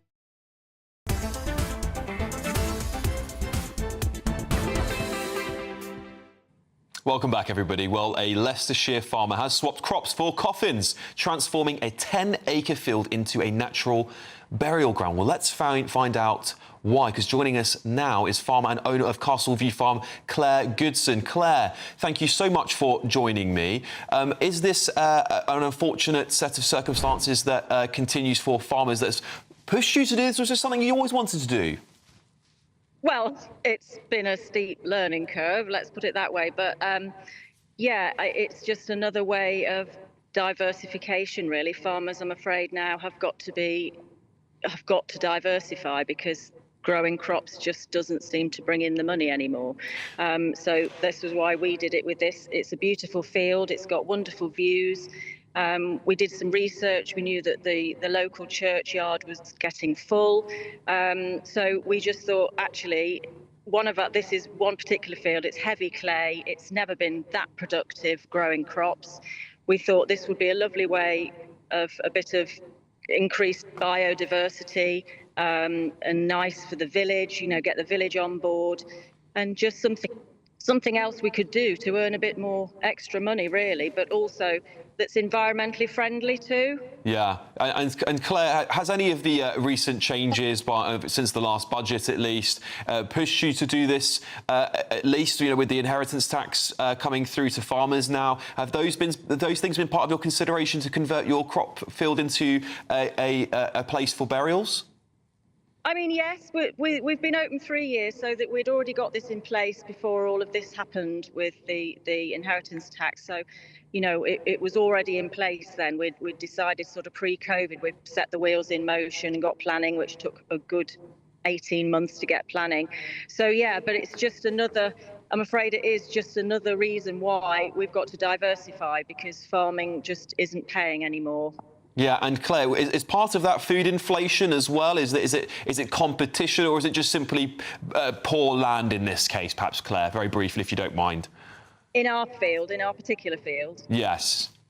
Well, poor land, really. But yeah, I mean, you know, this year we'll have the worst, well, most farmers will have the worst harvest ever.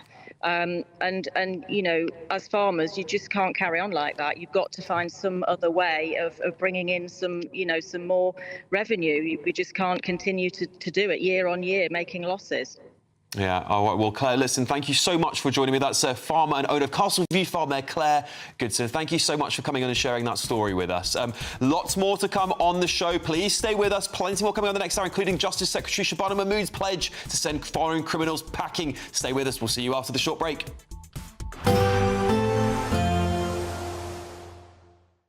Expect warm spells with the odd rude interruption. Box Boilers sponsors the weather on GB News. Hello there, welcome to our latest GB News weather forecast from the Met Office.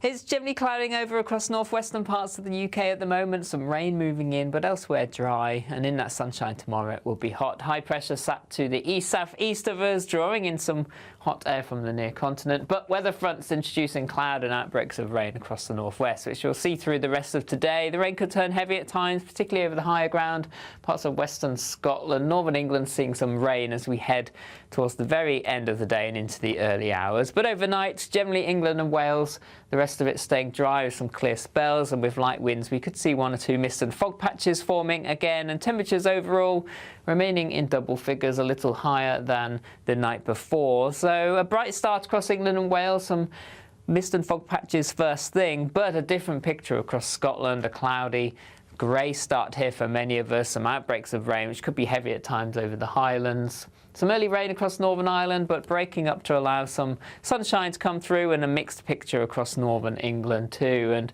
fairly hazy sunshine across the rest of England and Wales, but as the mist and fog lifts, the skies will become blue and there'll be plenty of sunshine for the day ahead. However, there is the risk later on in the morning into the afternoon of some heavy showers and thunderstorms starting to pull in from the southwest, but most places will stay dry. Rain becoming increasingly confined to northwest Scotland as we move through the day, so a bit of a grey day here. But in the sunshine, temperatures lifting the high 20s, possibly 30, 31 Celsius towards the southeast. Into the evening time, 1 or 2 thunderstorms are possible, but most places staying dry with sunny spells, though the sunshine quite hazy across England and Wales. The rain still lingering across parts of the Highlands. And the next few days remains hot and sunny for many of us. Light winds, temperatures reaching the low, possibly mid-30s. See you soon. Expect warm spells with the odd rude interruption. Box Boilers sponsors the weather on GB News. We want to send some of those monthly financial stresses packing this August with your chance to be mortgage or rent-free for 12 whole months. We'll give you a cash lump sum that equals 12 of your monthly mortgage or rent payments, right up to an amazing £20,000. We'll also throw in an extra £5,000 on top of that for good measure. For another chance to win, text WIN to 63225. One entry costs £2.50 plus one standard network rate message, or text BONUS to 63225. 5 entries cost £5 plus one standard network rate message. Go to gbnews.com/win. Entry start at £2.50. Call 0903 686 3232. Calls cost £2.50 plus your network access charge. Or post your name and number to GB15 PO Box 8690 Derby DE1 9TT. UK only. Entrance must be 18 or over. Lines close at 4 p.m. on the 29th of August. Please check the closing time if listening or watching on demand. Good luck. It's Patrick Christie's Tonight, and here We do things differently. It's explaining the absolute madness of this, doesn't it? It's explosive. I mean, this is very good. It's lively. 850. Your government sat there, Sean, and it did nothing. It's controversial. And the Middle East has been in turmoil since before I was born. It's everything you need to kickstart your evening. Everyone's had their Weetabix tonight. I love to see it. That's Patrick Christie's Tonight, weeknights from 9 p.m. Only on GB News, the People's Channel, Britain's news channel. At GB News, we love to hear from you, our loyal community. So drop us a line at gbnews.com/yoursay. There you can talk to each other and also to the presenters live on air. gbnews.com/yoursay, because GB News is your channel, Britain's news channel. Hi, I'm Michelle Dewberry, and my show is your opportunity to cut through all the noise and dive in headfirst to some robust debates. Ideas clash. Situation, no, because the failure is you're deliberately avoiding my point. Nothing's held back, And if you think this is the end of it, wait for more. and we do not shy away from the difficult stuff. Sometimes I want to shake people and say, if only you understood. So join me on Jubes & Co. weeknights at 6 p.m. only on GB News, Britain's news channel.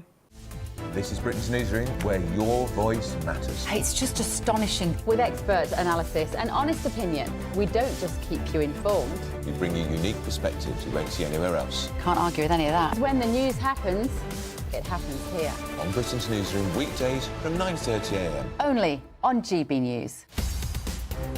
In the GB Newsroom, we bring you the news as it happens. With our team of dedicated journalists across the UK, we're ready to keep you up to date with what's happening every half an hour, every single day. Bulletins here on GB News, the People's Channel, Britain's news channel.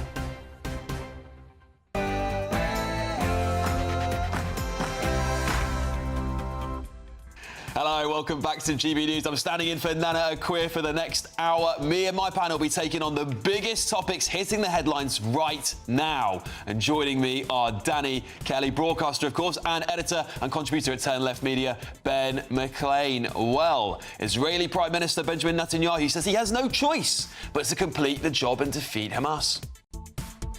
Our goal is not to occupy Gaza. Our goal is to free Gaza, free it from Hamas terrorists. The war can end tomorrow if Gaza, or rather if Hamas, lays down its arms and releases all the remaining hostages. And United States Vice President J.D. Vance has revealed that the United States is scheduling when Putin and Zelenskyy can sit down to discuss ending the war in Ukraine. And foreign criminals will be sent packing. Well, that's what the Justice Secretary Shabana Mahmood has pledged, saving the taxpayer £54,000 per year per prison place. This change in law is how they're going to get that action and see foreign criminals deported to free up prison space and save taxpayers money.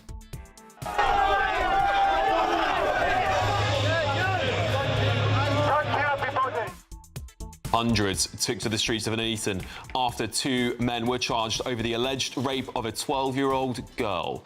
It's as protests against asylum hotels took place across the country in 10 cities. Both sides very, very vocal. One side saying, you can hear it perhaps, refugees are welcome here, Nazi scum off our streets. We are Britain.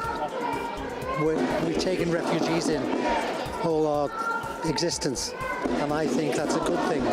The other side chanting, get them out, get them out. I'm just fearful for our future, for our children, and the people who are coming are undocumented. We don't know who they are. And I don't know about all of you at home, but it doesn't seem to matter if you're a multi-millionaire or on benefits. We all love, apparently, a good whinge.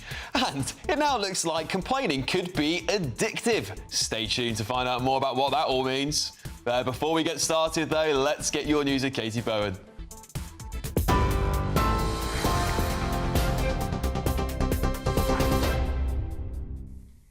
Alex, thank you and good afternoon. The headlines at 5:02. US Vice President J.D. Vance says that the US is in the process of scheduling when Vladimir Putin and Volodymyr Zelenskyy can sit down and discuss an end to the conflict in their countries. J.D. Vance went on to say during an interview with Fox News that the US will keep the dialogue with Ukraine open. He added that he didn't think it would be productive for the two leaders to sit down ahead of the scheduled summit between the US and Russia in Alaska next Friday. It follows reports reports from the White House last night that President Zelenskyy could be invited to those talks with President Trump and Vladimir Putin next week. Ukraine's allies held a security meeting hosted by Foreign Secretary David Lammy yesterday. They're calling for Zelenskyy's involvement in the peace talks, saying that the path to peace cannot be decided without Kyiv. Volodymyr Zelenskyy has rejected Donald Trump's suggestion that any deal will involve swapping territories. The Metropolitan Police have issued an update on yesterday's Palestine Action protest. They're now saying that 532 people were arrested in central London during yesterday's demonstration in support of the proscribed group. Of those arrests, 522 were for displaying an item, in this case a placard, in support of a proscribed organisation. 6 arrests were made for assaults on police officers, although none were seriously injured. Charity Amnesty International described the mass arrests under UK terrorism law as deeply concerning. The Israeli Prime Minister has said that his Gaza expansion plan is the best way to end the war and that Israel has no choice but to complete the job and defeat Hamas. Benjamin Netanyahu said that Israel's goal is to free Gaza in a press conference this afternoon where he outlined what he called 2 Hamas strongholds in the Strip that he intends to dismantle. He went on to say that prolonging the war means many hostages may starve to death and that he'd like to increase aid distribution sites in Gaza. Netanyahu's plan for the military takeover of Gaza City has received widespread international condemnation. Today, he hit out what he called a global campaign of lies. The UN Security Council is currently holding an emergency session to discuss the situation in Gaza. We'll bring you more updates on that as we get it. A man has been arrested at the National March for the hostages in central London, the Metropolitan Police has said. The force said that the individual who was not part of the march was held for common assault and a racially aggravated public order offence after the march briefly paused just past Charing Cross. The march is now ending with an assembly in Whitehall. Hundreds of people, including family members of Israeli hostages taken on October the 7th, have marched to Downing Street, urging the release of those hostages held by Hamas. And the government has vowed to send most foreign criminals packing with new legislation that will mean they're deported immediately when they receive a custodial sentence. Murderers, terrorists and those on life sentences would still have to serve their full sentence in the UK before deportation. Ministers say the planned changes for England and Wales will save the taxpayer an average of £54,000 a year for each prison place. The Conservatives say Justice Secretary Shabana Mahmood should go further by suspending visas and aid to any country that does not accept returns. Labour Minister Alex Davis-Jones said that the government is clamping down on loopholes in the law. We've been very clear as a government, the Home Secretary and the Lord Chancellor, that we feel like Article 8, which is the right to a family life, is being abused currently. We need to tighten that up and we are looking at just exactly how we do that. We are of course ready for any legal challenges, but we believe that this policy is robust. We are doing the right thing here by the British taxpayer, by the British citizens, and we are ensuring that we are committed to their plan for change and doing what they think is right. Those are your latest GB News headlines. Now let's go back to Alex Armstrong.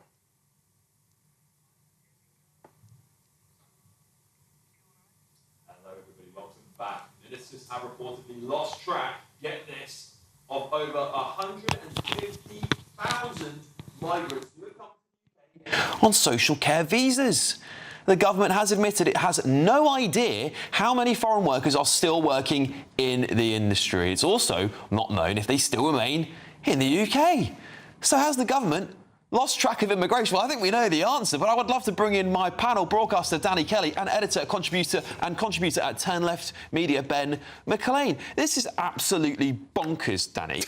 I mean, how many times are we going to see headline after headline where the government are so incompetent, particularly the Home Office, they can't even keep track of the visas they've handed out? It's bonkers, but is it a surprise? No, that's the thing. Not to me, it's not, mate. There are 150,000 people, 154,000 people potentially walking around the streets of this country. No one knows where the hell they are. No one probably knows who the hell they are. They may have actually gone home. How are we supposed... We can't control... Our borders are like a sieve, going both ways. totally nuts. I mean, Ben, look, regardless of whether you're pro-migration or not, I think the real story about this is that the government, no matter how much they say they're going to get a grip on immigration, even this Keir Starmer's rhetoric, he's obviously coming down hard on immigration, but they don't even know how many people have come here, or at least come here on the visas they've been handing out. It's an embarrassing numbers game for him to play.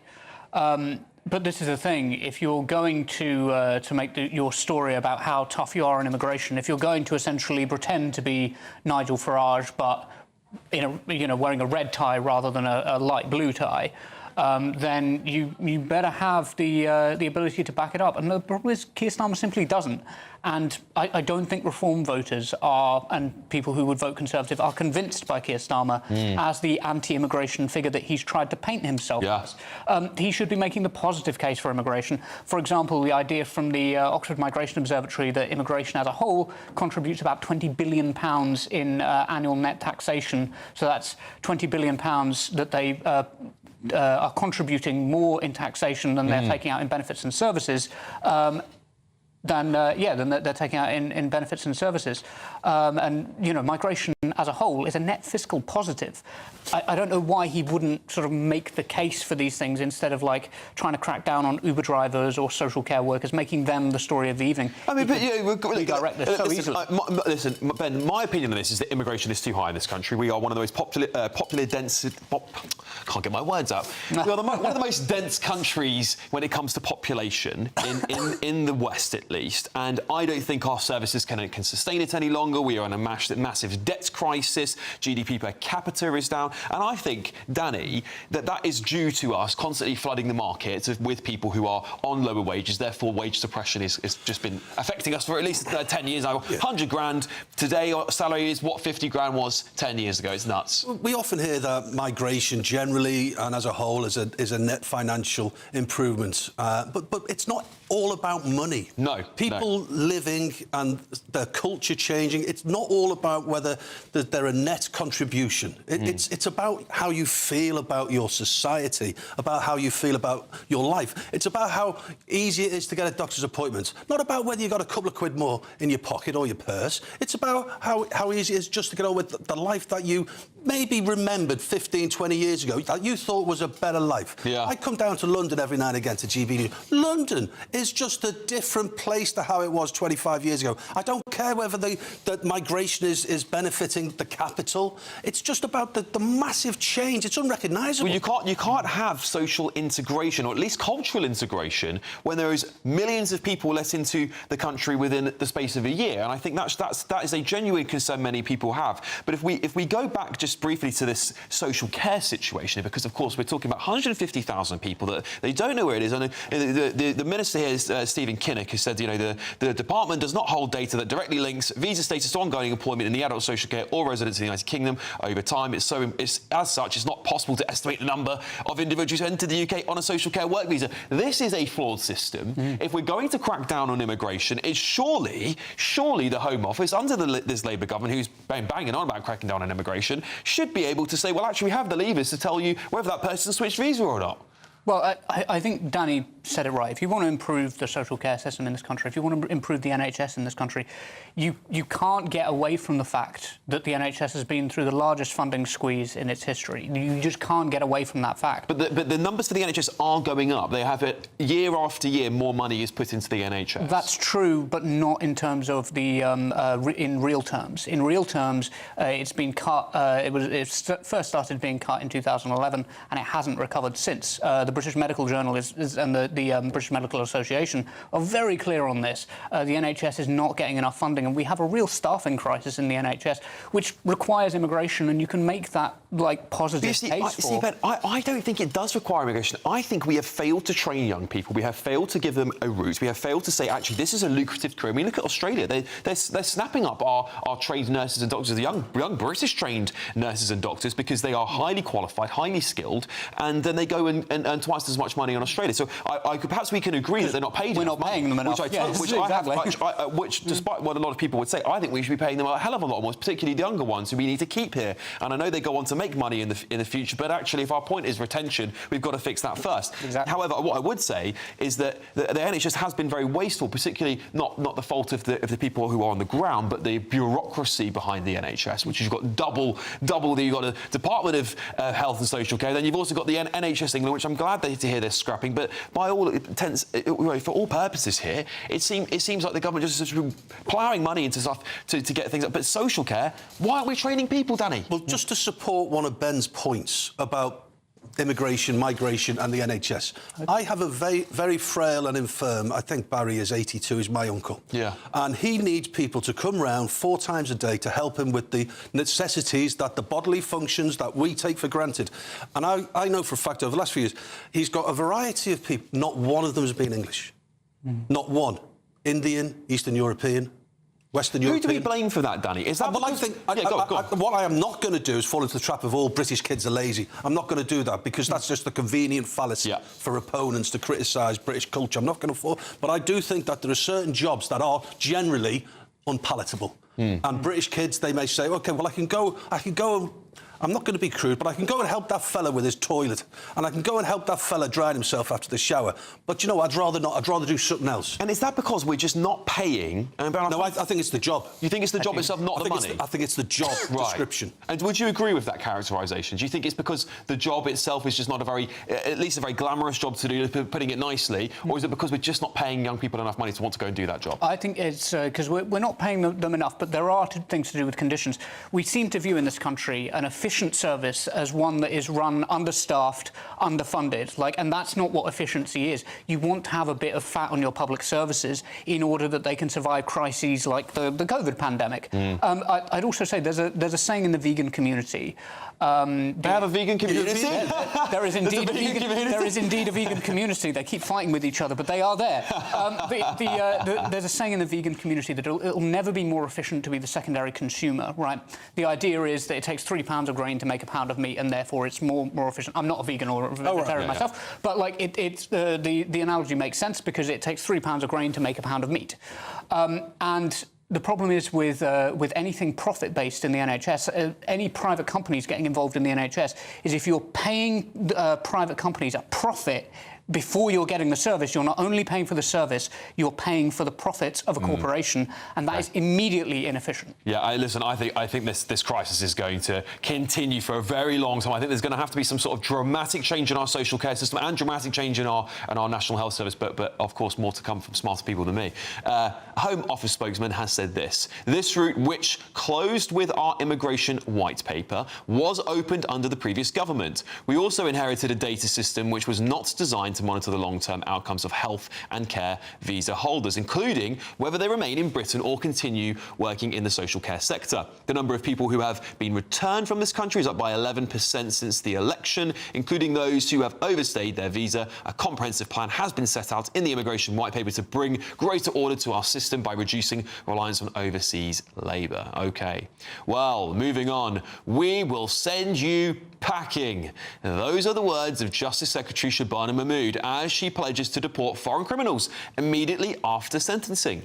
The proposed law change could save taxpayers an average of £54,000 per prison place each year and would apply to prisoners serving fixed-term sentences. It comes as the government reports almost 5,200 foreign national offenders have already been deported in the last year. Well, I'm now joined by former MEP David Campbell-Bannerman. David, thank you for joining me. Some little interesting little tidbit on the end there. They said they've already deported some foreign national offenders, 5,200 of them in the last year. What are we to make of this announcement? Do you believe it's going to happen? Well, I sort of welcome the thrust of it, but I fear there's a gimmick alert on this. There's a lot of gimmicks coming out of this government at the moment where it likes to sort of talk tough. The question, is it going to work in reality? I mean, if you're going to return these prisoners, you've got problems like the European Court of Human Rights, which Labour seems still very keen on, especially Starmer as a lawyer. And are they going to sort of claim a right to family life under Article 8 or, use the Human Rights Act, which the Labour Act, Tony Blair Act, to this? So I think it's just firing a starting gun for a whole lot of legal cases. Yeah, I think I completely agree with you, David, on this one. And I think, well, in which case, what is the point of making these announcements? Is it just political PR? Because, of course, Labour is being flanked, at least in their home turf, in the Red Wall by Nigel Farage, in socially conservative areas, places like Essex, perhaps, that might have used to be perhaps swing seats or conservative seats. Nigel Farage is clearly the man that's leading in this area. Is this Shabana Mahmood and Keir Starmer's attempt to appeal to the right wing, at least if that's what we're going to call them? Yeah, as I say, I fear it is gimmicky, like one vote person in, another person out, that sort of thing. Is another gimmick in my. Well, it's designed to give the impression of being tough, but you have to ask the question: does it work? Will it have a major effect? I mean, there are too many foreign prisoners in our jails. 10% is far too much, and it's right to sort of get rid of more of them. But again, you just think there's so many questions around this and the practicalities of it that I'm afraid I think it's just mood music to try and win back the Red Wall, which is going elsewhere at the moment, and rightly so in many ways. So we'll have to see how it pans out. But I'm afraid it does seem like another gimmicky attempt. Yeah, David, what sort of changes would be necessary? I mean, we speak about the ECHR quite often here. Is this sort of lining up to be a battle at the next general election? Because, as you said, I mean, it sounds all good on paper that they'll be able to deport foreign criminals, but the reality is every time they've tried, some of them come up with some ridiculous reasons that they're able to stay because of articles in the ECHR that we've subscribed to. So, will the government, if they want this to be a success, it's sort of a little bit like the Rwanda scheme was, it sort of gets held up by Parliament, or at least perhaps even Keir Starmer's own party, perhaps, and then may play itself out as a battleground of the next election, do you think? Well, also yes, because, as I say, Starmer and all his legal friends will be horrified at breaching international law as they see it. You're not breaching it if you leave it. You can leave any treaty under international law. Anyways, so. Kemi Badenoch's she's got a study into this for the Conservatives. We don't know what the result will be. There's some big names involved in that. So we'll see. I mean, it could well be a battleground. I don't see the case for staying in the European Convention on Human Rights. I think the priority is you scrap the Human Rights Act, which forces our judges, by the way, to interpret British laws and British cases taking into account the European Convention. So it gets very complex. But I think, ultimately, the European Convention on Human Rights was written mainly by British lawyers to give the rest of Europe post the Second World War the rights we already had. So let's get back to before that convention, because it was never interpreted. And I don't think Churchill ever saw it being interpreted where judges can decide what happens in Britain. So it's gone too far, and we need to sort it out. And it will be a battleground, and rightly so. Yeah, David, just a very, very brief response to you on this one. Do you think this is leaving the Tories in a difficult spot, perhaps? Because, look, they need to do something that's going to capture the imagination of the public. They seem to be losing that battle, perhaps even on the left and the right, frankly. Where can Kemi Badenoch manoeuvre here? Does she need to drop all this sort of nonsense about she's going to go through all these reviews and all this bureaucracy, which is possibly something people don't really like anymore, and just come out on a strong stance on it, even though the government seems to be getting ahead of her? Well, I think we left it a year too late to have policies. I think that was, frankly, a very ill judge not to start thinking up front. I mean, Reform are coming up with policies, policy conferences, half thought, actually, a lot of them. You don't have to produce a detailed manifesto, but what you do need to have is and this is what members cry out for, is some idea of what you believe in and what direction you want to go.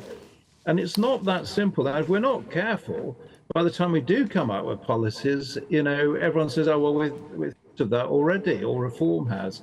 So it's too late. We have got to find a head of policy now, but we've got to crack on with this. And I hope the party conference does show some policies at last and some clear direction. All right, thank you very much, David Campbell Bannerman, former MEP there. Right, breaking news for you here. Crystal Palace beat Liverpool on penalties to win the Community Shield. 2-2 at full-time, but Palace edged to victory as Salah, McAllister and Elliott all missed spot kicks in the shootout. My dad, if you're watching, he will be over the moon. A Palace fan through and through there. I will make his weekend, won't it? There we go. Lots more to come in the show. And are you a moaner? I think I might be, to be honest with you. Well, it turns out whinging might be addictive. Well, here we are. I'm Alex Armstrong. This is GB News. See you after the break.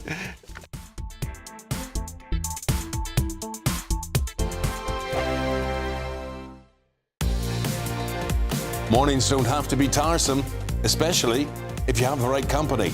Wake up to news as it happens, opinion and debate, and of course, a little bit of entertainment too.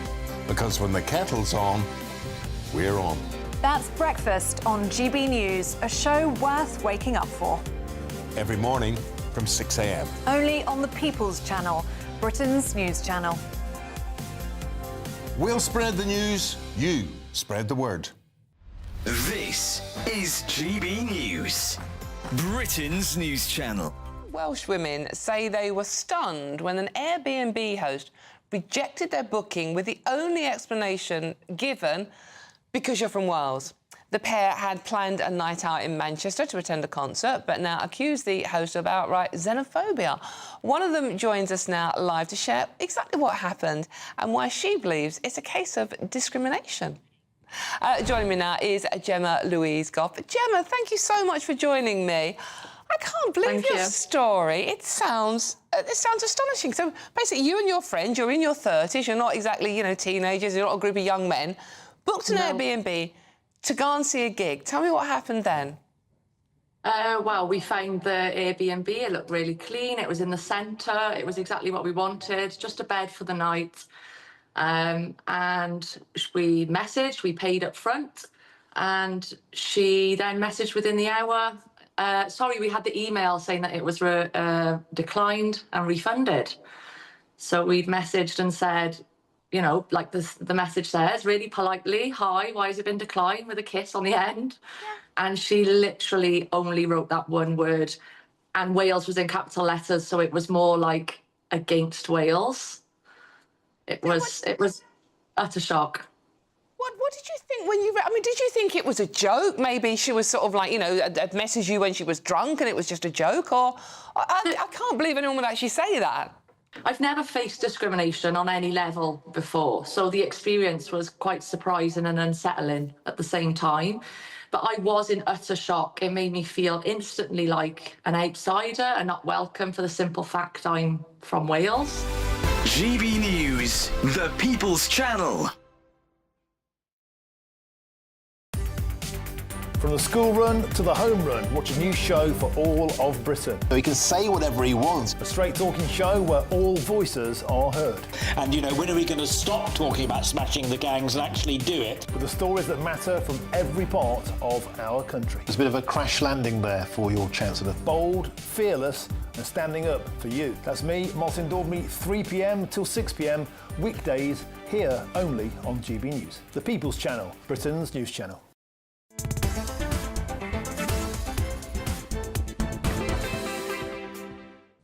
Welcome back, everybody. Well, should the UK resettle Gaza's children? Shadow Lord Chancellor and Secretary of State for Justice, Robert Jenrick, says we shouldn't. The Tory MP for Newark argues that while the UK should help children in the territory, we should not create an immigration scheme for hundreds of Gazans to come to the country, but is simply demanding more aid and medical supplies, which is what he wants to do. Is that enough? Well, I'm joined, of course, by my panel, Danny Kelly and Ben McLean. Danny, this comes off the back of another interesting story that Jenrick had spoke about just a couple of days ago, I believe, and he had said that he's concerned concerned when migrants, or particularly talk about illegal migrants coming to the UK, where he sort of feels his kids are at risk, and he lives in at least them being in his neighbourhood. Now he's saying that Gaza children shouldn't come here. Do you think this is because there's a general feeling, at least amongst many people in the public, that actually we don't want more refugees, we don't want more asylum seekers, we don't want more immigrants in general? Is that, do you think that's where it might be coming from? Definitely tapping into that rhetoric, isn't it? Although we are talking about a few hundred kids here. We're not talking about 40-odd thousand, mostly young men coming over on dinghies. I'm torn, but I think it's rather callous to deny. I mean, we were looking earlier on about the photo of that lad, and it was Hamas propaganda, an emaciated young lad saying, I'm digging my grave. And I said this earlier, if you're that emaciated and close to death, you're not capable of digging a grave. So Hamas are masters of propaganda. But I also think if there are sort of 4, 5, 6, 7-year-old boys and girls who have been the victim of war and the might of Israel's military, I think it'd be rather callous. But he's defo tapping into the general consensus, and I think it is the general consensus in the UK at the moment, that we're just fed up with immigration. Yeah, I think that's kind of where I'm feeling about this as well, Danny. Ben, you know what? I've always held the line that I don't like these men coming over here on the boats because I don't believe they are sincere. I mean, I'm sure you will disagree with me on that one. I believe they're economic migrants, and I don't believe that it's very safe, and I believe breaking into the country is not the right way to do this. But when it comes to children, I believe I'm getting close to a line that I wouldn't like to cross. I believe we should look after children, particularly as they pose no threat to the British society. What do you make of Jenrick's comments? Yeah, I think it's interesting. I saw a statement that came from Hamas in Gaza the other day that said, we don't want our people resettled, particularly our children, because part of the definition of genocide is, and I'm going to drop that G word, but I think it's important to drop, is the taking away the next generation. Like, that is a big part of what constitutes genocide. And, you know, genocide, according to now Amnesty International, B'Tselem, the Israeli organisation for human rights in the occupied territories. Also, COGAT, the coordinator of the government in the coordinator of I can't remember the exact term. COGAT is basically the Israeli organisation who control supplies into Gaza. Based on their own figures from 10 days ago, reported in The Guardian, less than a quarter of the aid that is the minimum amount of food aid that is required to feed Gaza is currently getting into Gaza. Well, Netanyahu is, by the way, he's saying that's rubbish. He's saying actually there's plenty of aid getting through, and actually many Israelis will say we are giving them aid, however Hamas are taking it. That's the counter-argument to that. But when it comes to, sure, I think this is the problem, is it? When there's a war, it's propaganda on both sides, isn't there? But what I will say, when it comes to Britain taking in children, particularly Gazan children, do you think that is the right thing for the UK to do?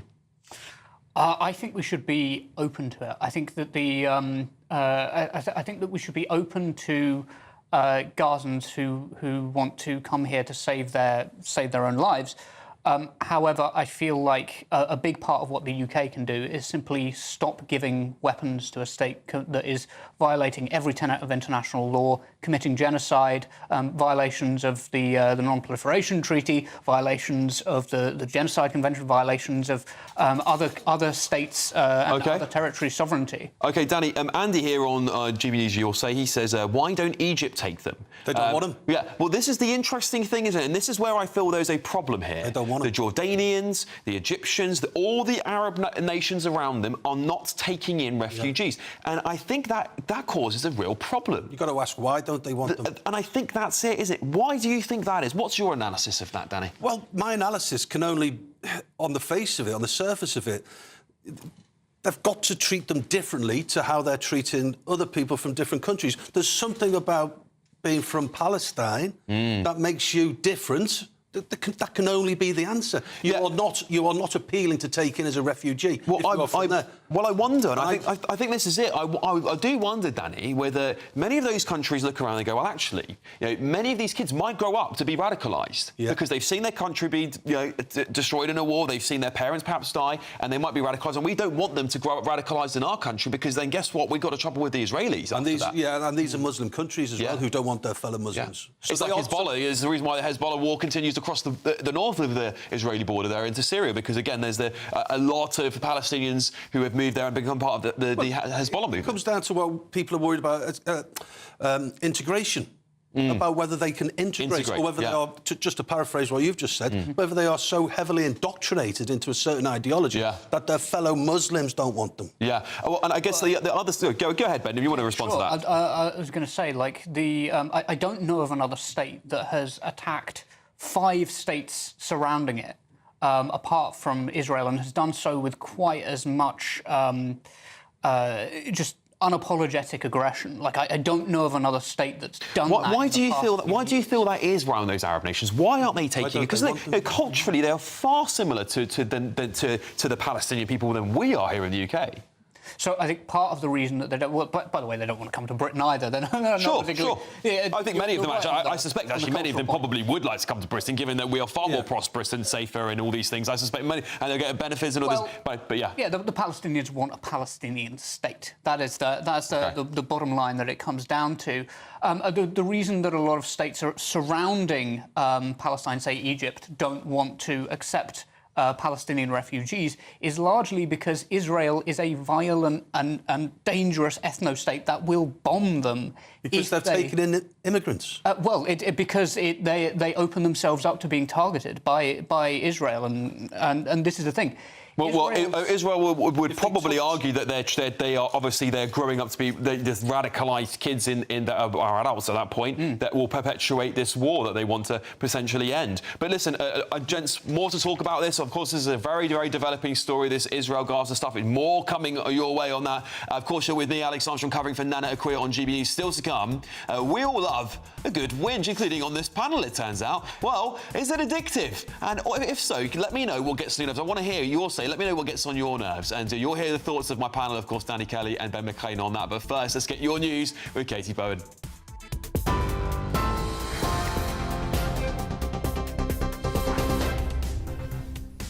Good afternoon. The headlines at 5:33. US Vice President J.D. Vance says that the US is in the process of scheduling when Russian leader Vladimir Putin and Ukrainian President Volodymyr Zelenskyy can sit down and discuss the end to the conflict in their countries. He made the comments during an interview with Fox News.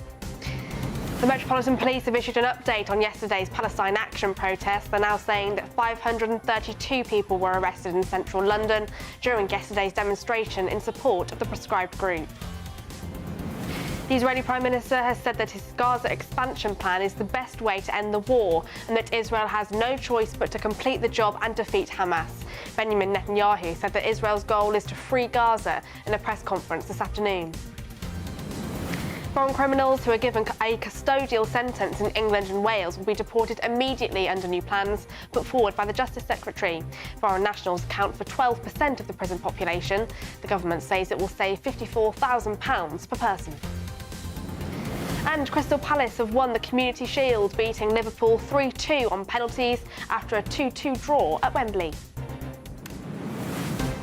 Those are the headlines for now. More news at the top of the hour. Tune into GB News Radio wherever you are. Online, on DAB digital radio, on TuneIn, on Radio Player and on your smart speaker. Just say, play GB News.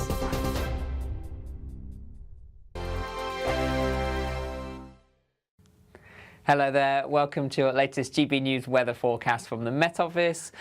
It's gently clouding over across northwestern parts of the UK at the moment, some rain moving in, but elsewhere dry. And in that sunshine tomorrow, it will be hot. High pressure sat to the east-south-east of us, drawing in some hot air from the near continent. But weather fronts introducing cloud and outbreaks of rain across the northwest, which you'll see through the rest of today. The rain could turn heavy at times, particularly over the higher ground, parts of western Scotland. Northern England seeing some rain as we head towards the very end of the day and into the early hours. But overnight, generally England and Wales, the rest of it staying dry with some clear spells, and with light winds we could see 1 or 2 mist and fog patches forming again, and temperatures overall remaining in double figures, a little higher than the night before. So a bright start across England and Wales, some mist and fog patches first thing, but a different picture across Scotland, a cloudy grey start here for many of us, some outbreaks of rain which could be heavy at times over the Highlands. Some early rain across Northern Ireland, but breaking up to allow some sunshine to come through, and a mixed picture across northern England too. And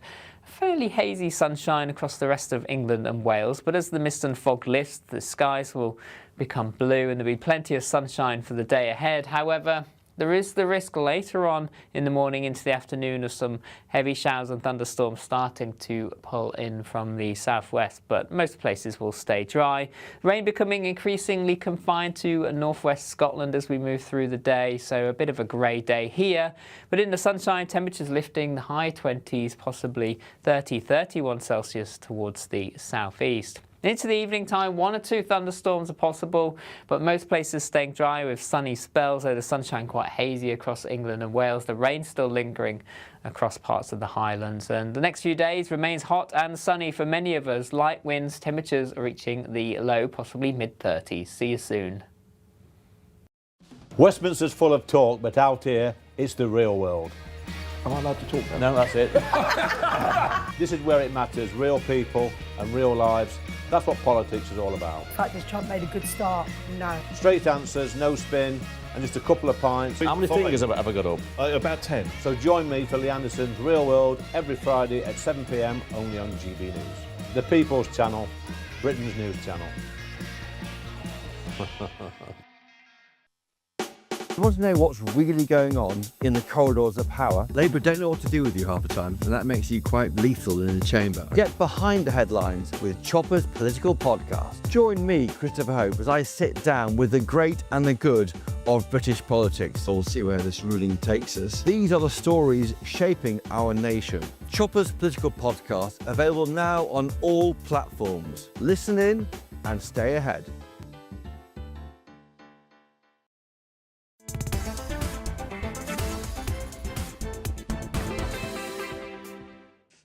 No matter who you are, we all have a good whinge, don't we? I do. And now it seems complaining could be addictive. A psychotherapist has revealed that it's human nature to focus on the negatives as our brains have evolved to stay alert for potential dangers and threats. So, are you partial to a moan? I really want... Please write in on your say here, because I would really love to hear what really grinds your gears. See if you've got something similar to me. But I'm joined by my brilliant panel, Danny Kelly and Ben McLean.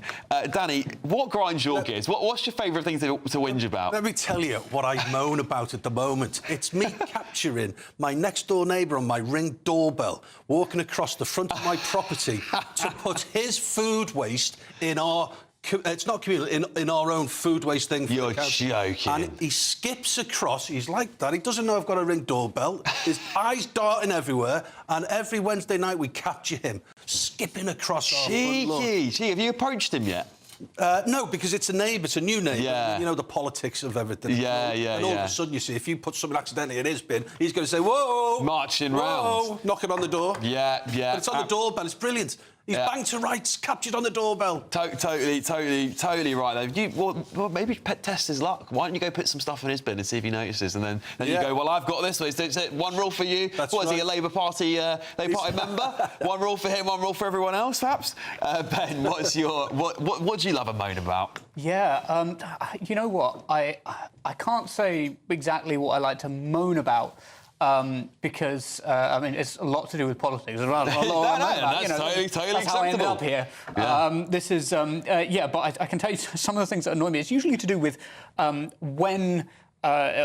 sort of time of day it is. So I get up very early in the morning on some days to go and do Brazilian Jiu-Jitsu. Oh, wow, cool, very cool. It's good fun, but I often get up at 5 in the morning to do it, and there are no end of things that are little things that wouldn't usually annoy you that... when you're getting up at that time, like catching your pockets on door handles, and I stood in it. It was raining once night. I stood in a drain pipe, and the drain went like that, and just soaked my leg. It's just... Well, let me just read out your say here, because this one really made me laugh. Because I no offence to the person, of course, because I speak to this bloke every week. Philip says Jonathan Liss really gets on my nerves. Jonathan Liss is a contributor here in GB News. Apparently, Jennifer, let's get some. But, you know, this is the thing, right? And people tend to get on my nerves. It's people that get on my nerves. And do you know what it is for me? Slow walkers. People who you're trying to... I mean, when I'm trying to get to the show, you want to get in early, you want to get prepared and everything. And I'll get to the train station and there'll be like a group of people and they're taking up the whole street or the whole walkway. And it's just like, how inconsiderate of you. And they can see you coming and none of them move.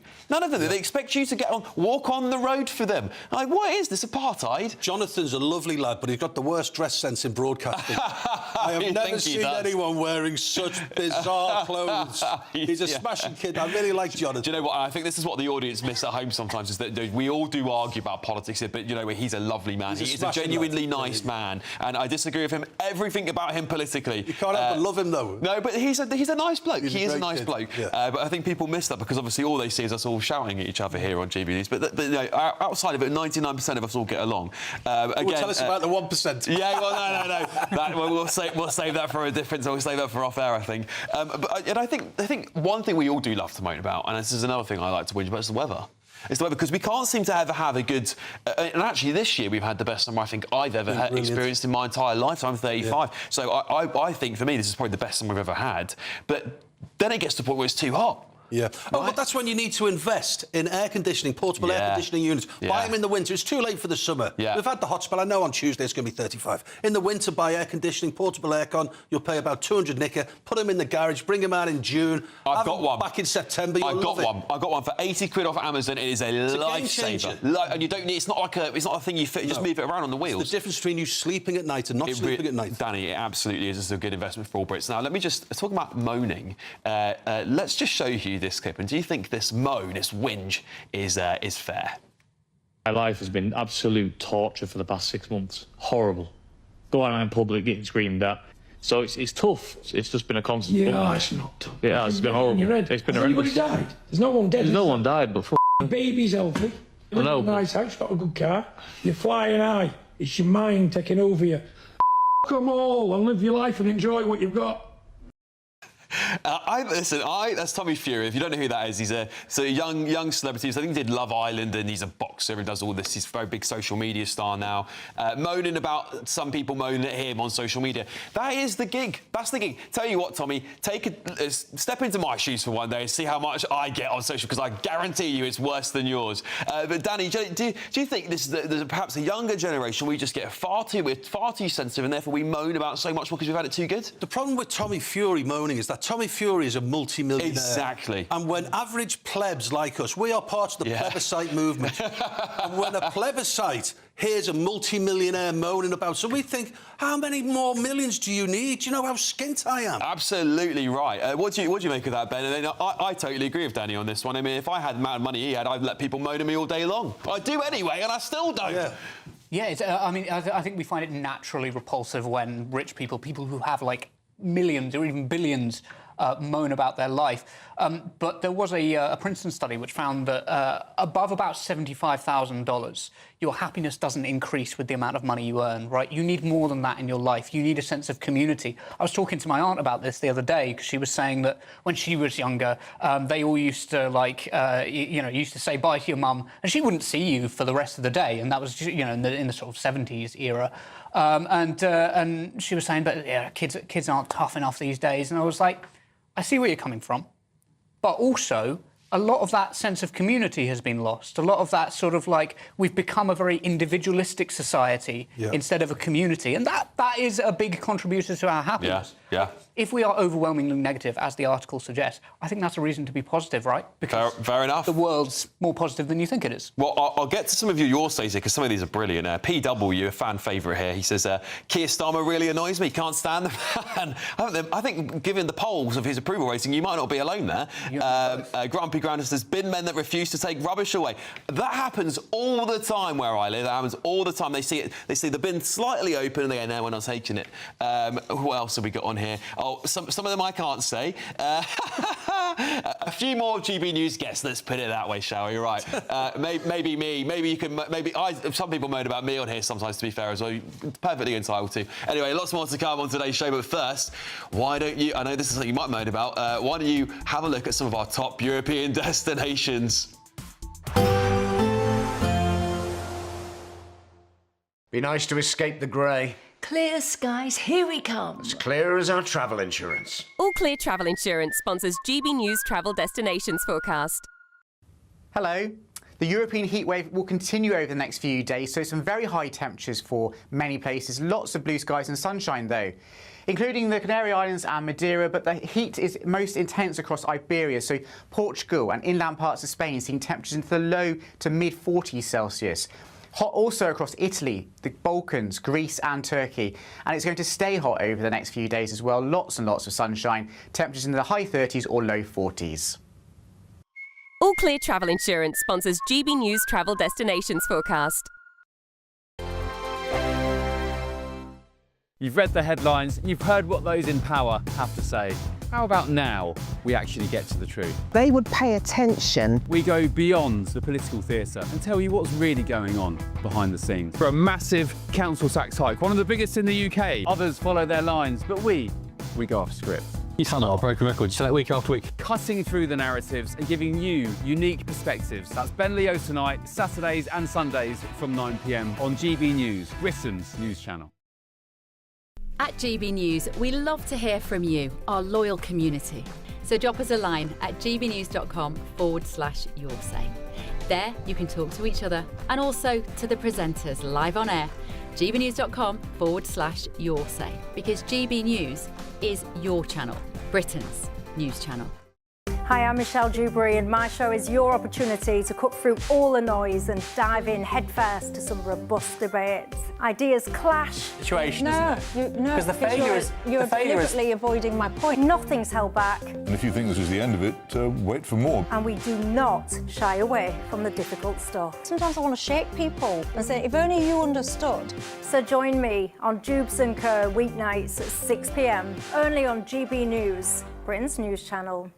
Britain was once the envy of the world. But look around. A nation that no longer knows what it is or where it's going. A country that's broken. How do we fix Britain?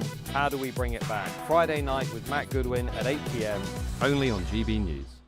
Good Afternoon Britain isn't just about us. The wonderful thing about this programme is it's about everyone watching. It's an interactive programme. Well, there absolutely is something to see here, and we're going to be talking about it more. Whether it's breaking royal news, please bring us up to date, or indeed a particularly punchy speech in the House of Commons. Very, very curious. We bring it to you live, and then we bring you live reaction as well.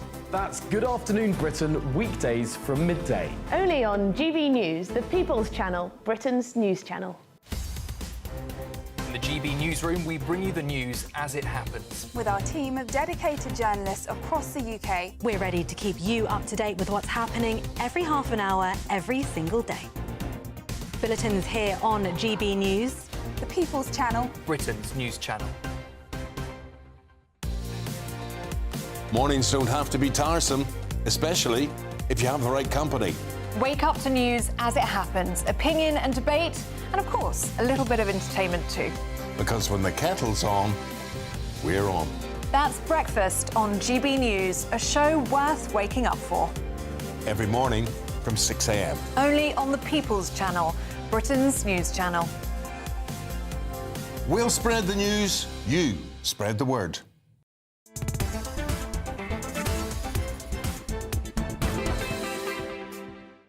Well, I'm still joined by Danny Kelly and Ben McLean here. Of course, this is a fun part of the show because we talk about something a little bit different, don't we? A little bit different to end the hour on. And lots of stories coming through. Danny, do you want to kick us off what you've got for us this week? Yeah, this is a great story about a lad who went on a Channel 5 game show that never made it to air. Now, he won £23,000. Nice. Normally, when you win a load of dough on a competition like that, the rules are within 28 days you get a cheque. This lad is still waiting years later because Channel 5 never aired it. They dumped the series. Oh. So he won 23k, but because they dumped the series, he doesn't get it. Oh, that's like winning the lottery and losing the ticket, isn't it? That's what that must feel like. But even worse, because the poor bloke probably gave up a day's work to go and do the quiz. Well, don't feel so sorry for him because he won 45 grand on another show. Oh, what? And 2,800 quid on another show. He's one of these serial quizzes. Do you know what? In which case, my sympathy for him is completely gone. Or maybe I'm just jealous. I don't know what's worse, actually, Danny.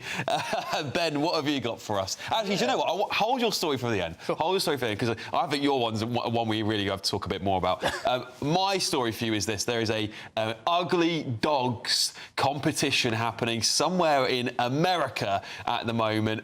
Is there such thing as an ugly dog? Have a look at some of these pictures here. Here's some of the pictures of these ugly dogs. What do you make of that? Is that some sort of pug breed there? Is that hairless pug, is it? I don't know, well, that's pretty vile in my opinion. What an ugly dog. Yeah, that is. That actually, I think it won by the looks of it, because I think that one might have been deserving, actually. I did see some of the pictures the other day. Some of the dogs didn't look that bad, but I think I might give... But listen, I love dogs, and I think, no matter what they look like, they are man's best friend, aren't they? And I don't think it's very hard to hate dogs. There's a little designer dog there. Is it even a dog of that size? That's the question.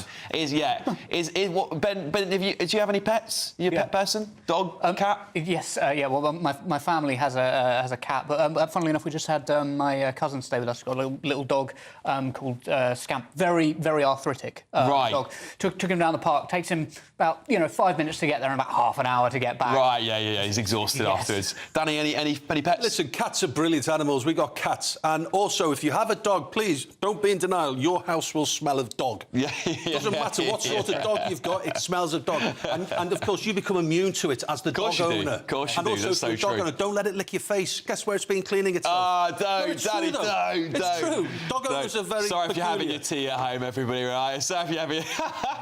All right, let's get one more quick one. Have you heard, Ben, who is this bloke? Who is he? Tell us about this bloke. He's doing very well for himself. Yes, he's been nicknamed the Ibiza final boss. Now, I don't know much about him, but his haircut has been the thing that's got him into the news and into wider news circles. Here he is. Look at that. Yeah, I tell you what, it's giving Grumio.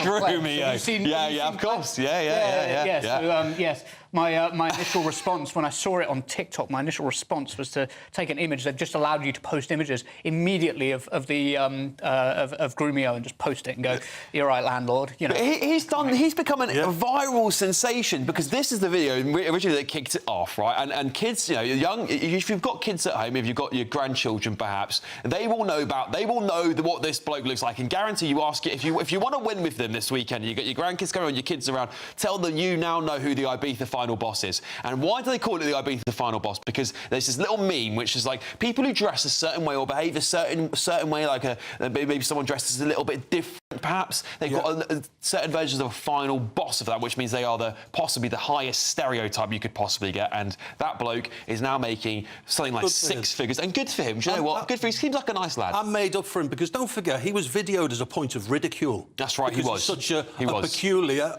quote-unquote, ugly-looking lad. Yeah. And now he's exploiting this. So good for him, because at the time, it was to take the mickey out of him. It was indeed. And you know what? Good on him for making some money out of it all. Good lad. Enjoy yourself. Right, that's it for Nano Queer today. Thank you for joining me. Thank you, Danny. Thank you, Ben. And, of course, I'll be back tonight with some bombshell stuff on Ben Leo tonight. So come and join me, 9 p.m. You're not going to want to miss this show. I promise you, it's a good one. See you soon.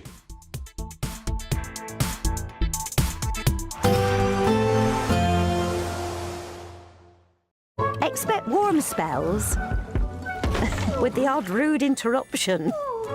Boxed Boilers sponsors the weather on GB News. Hello there, welcome to your latest GB News weather forecast from the Met Office.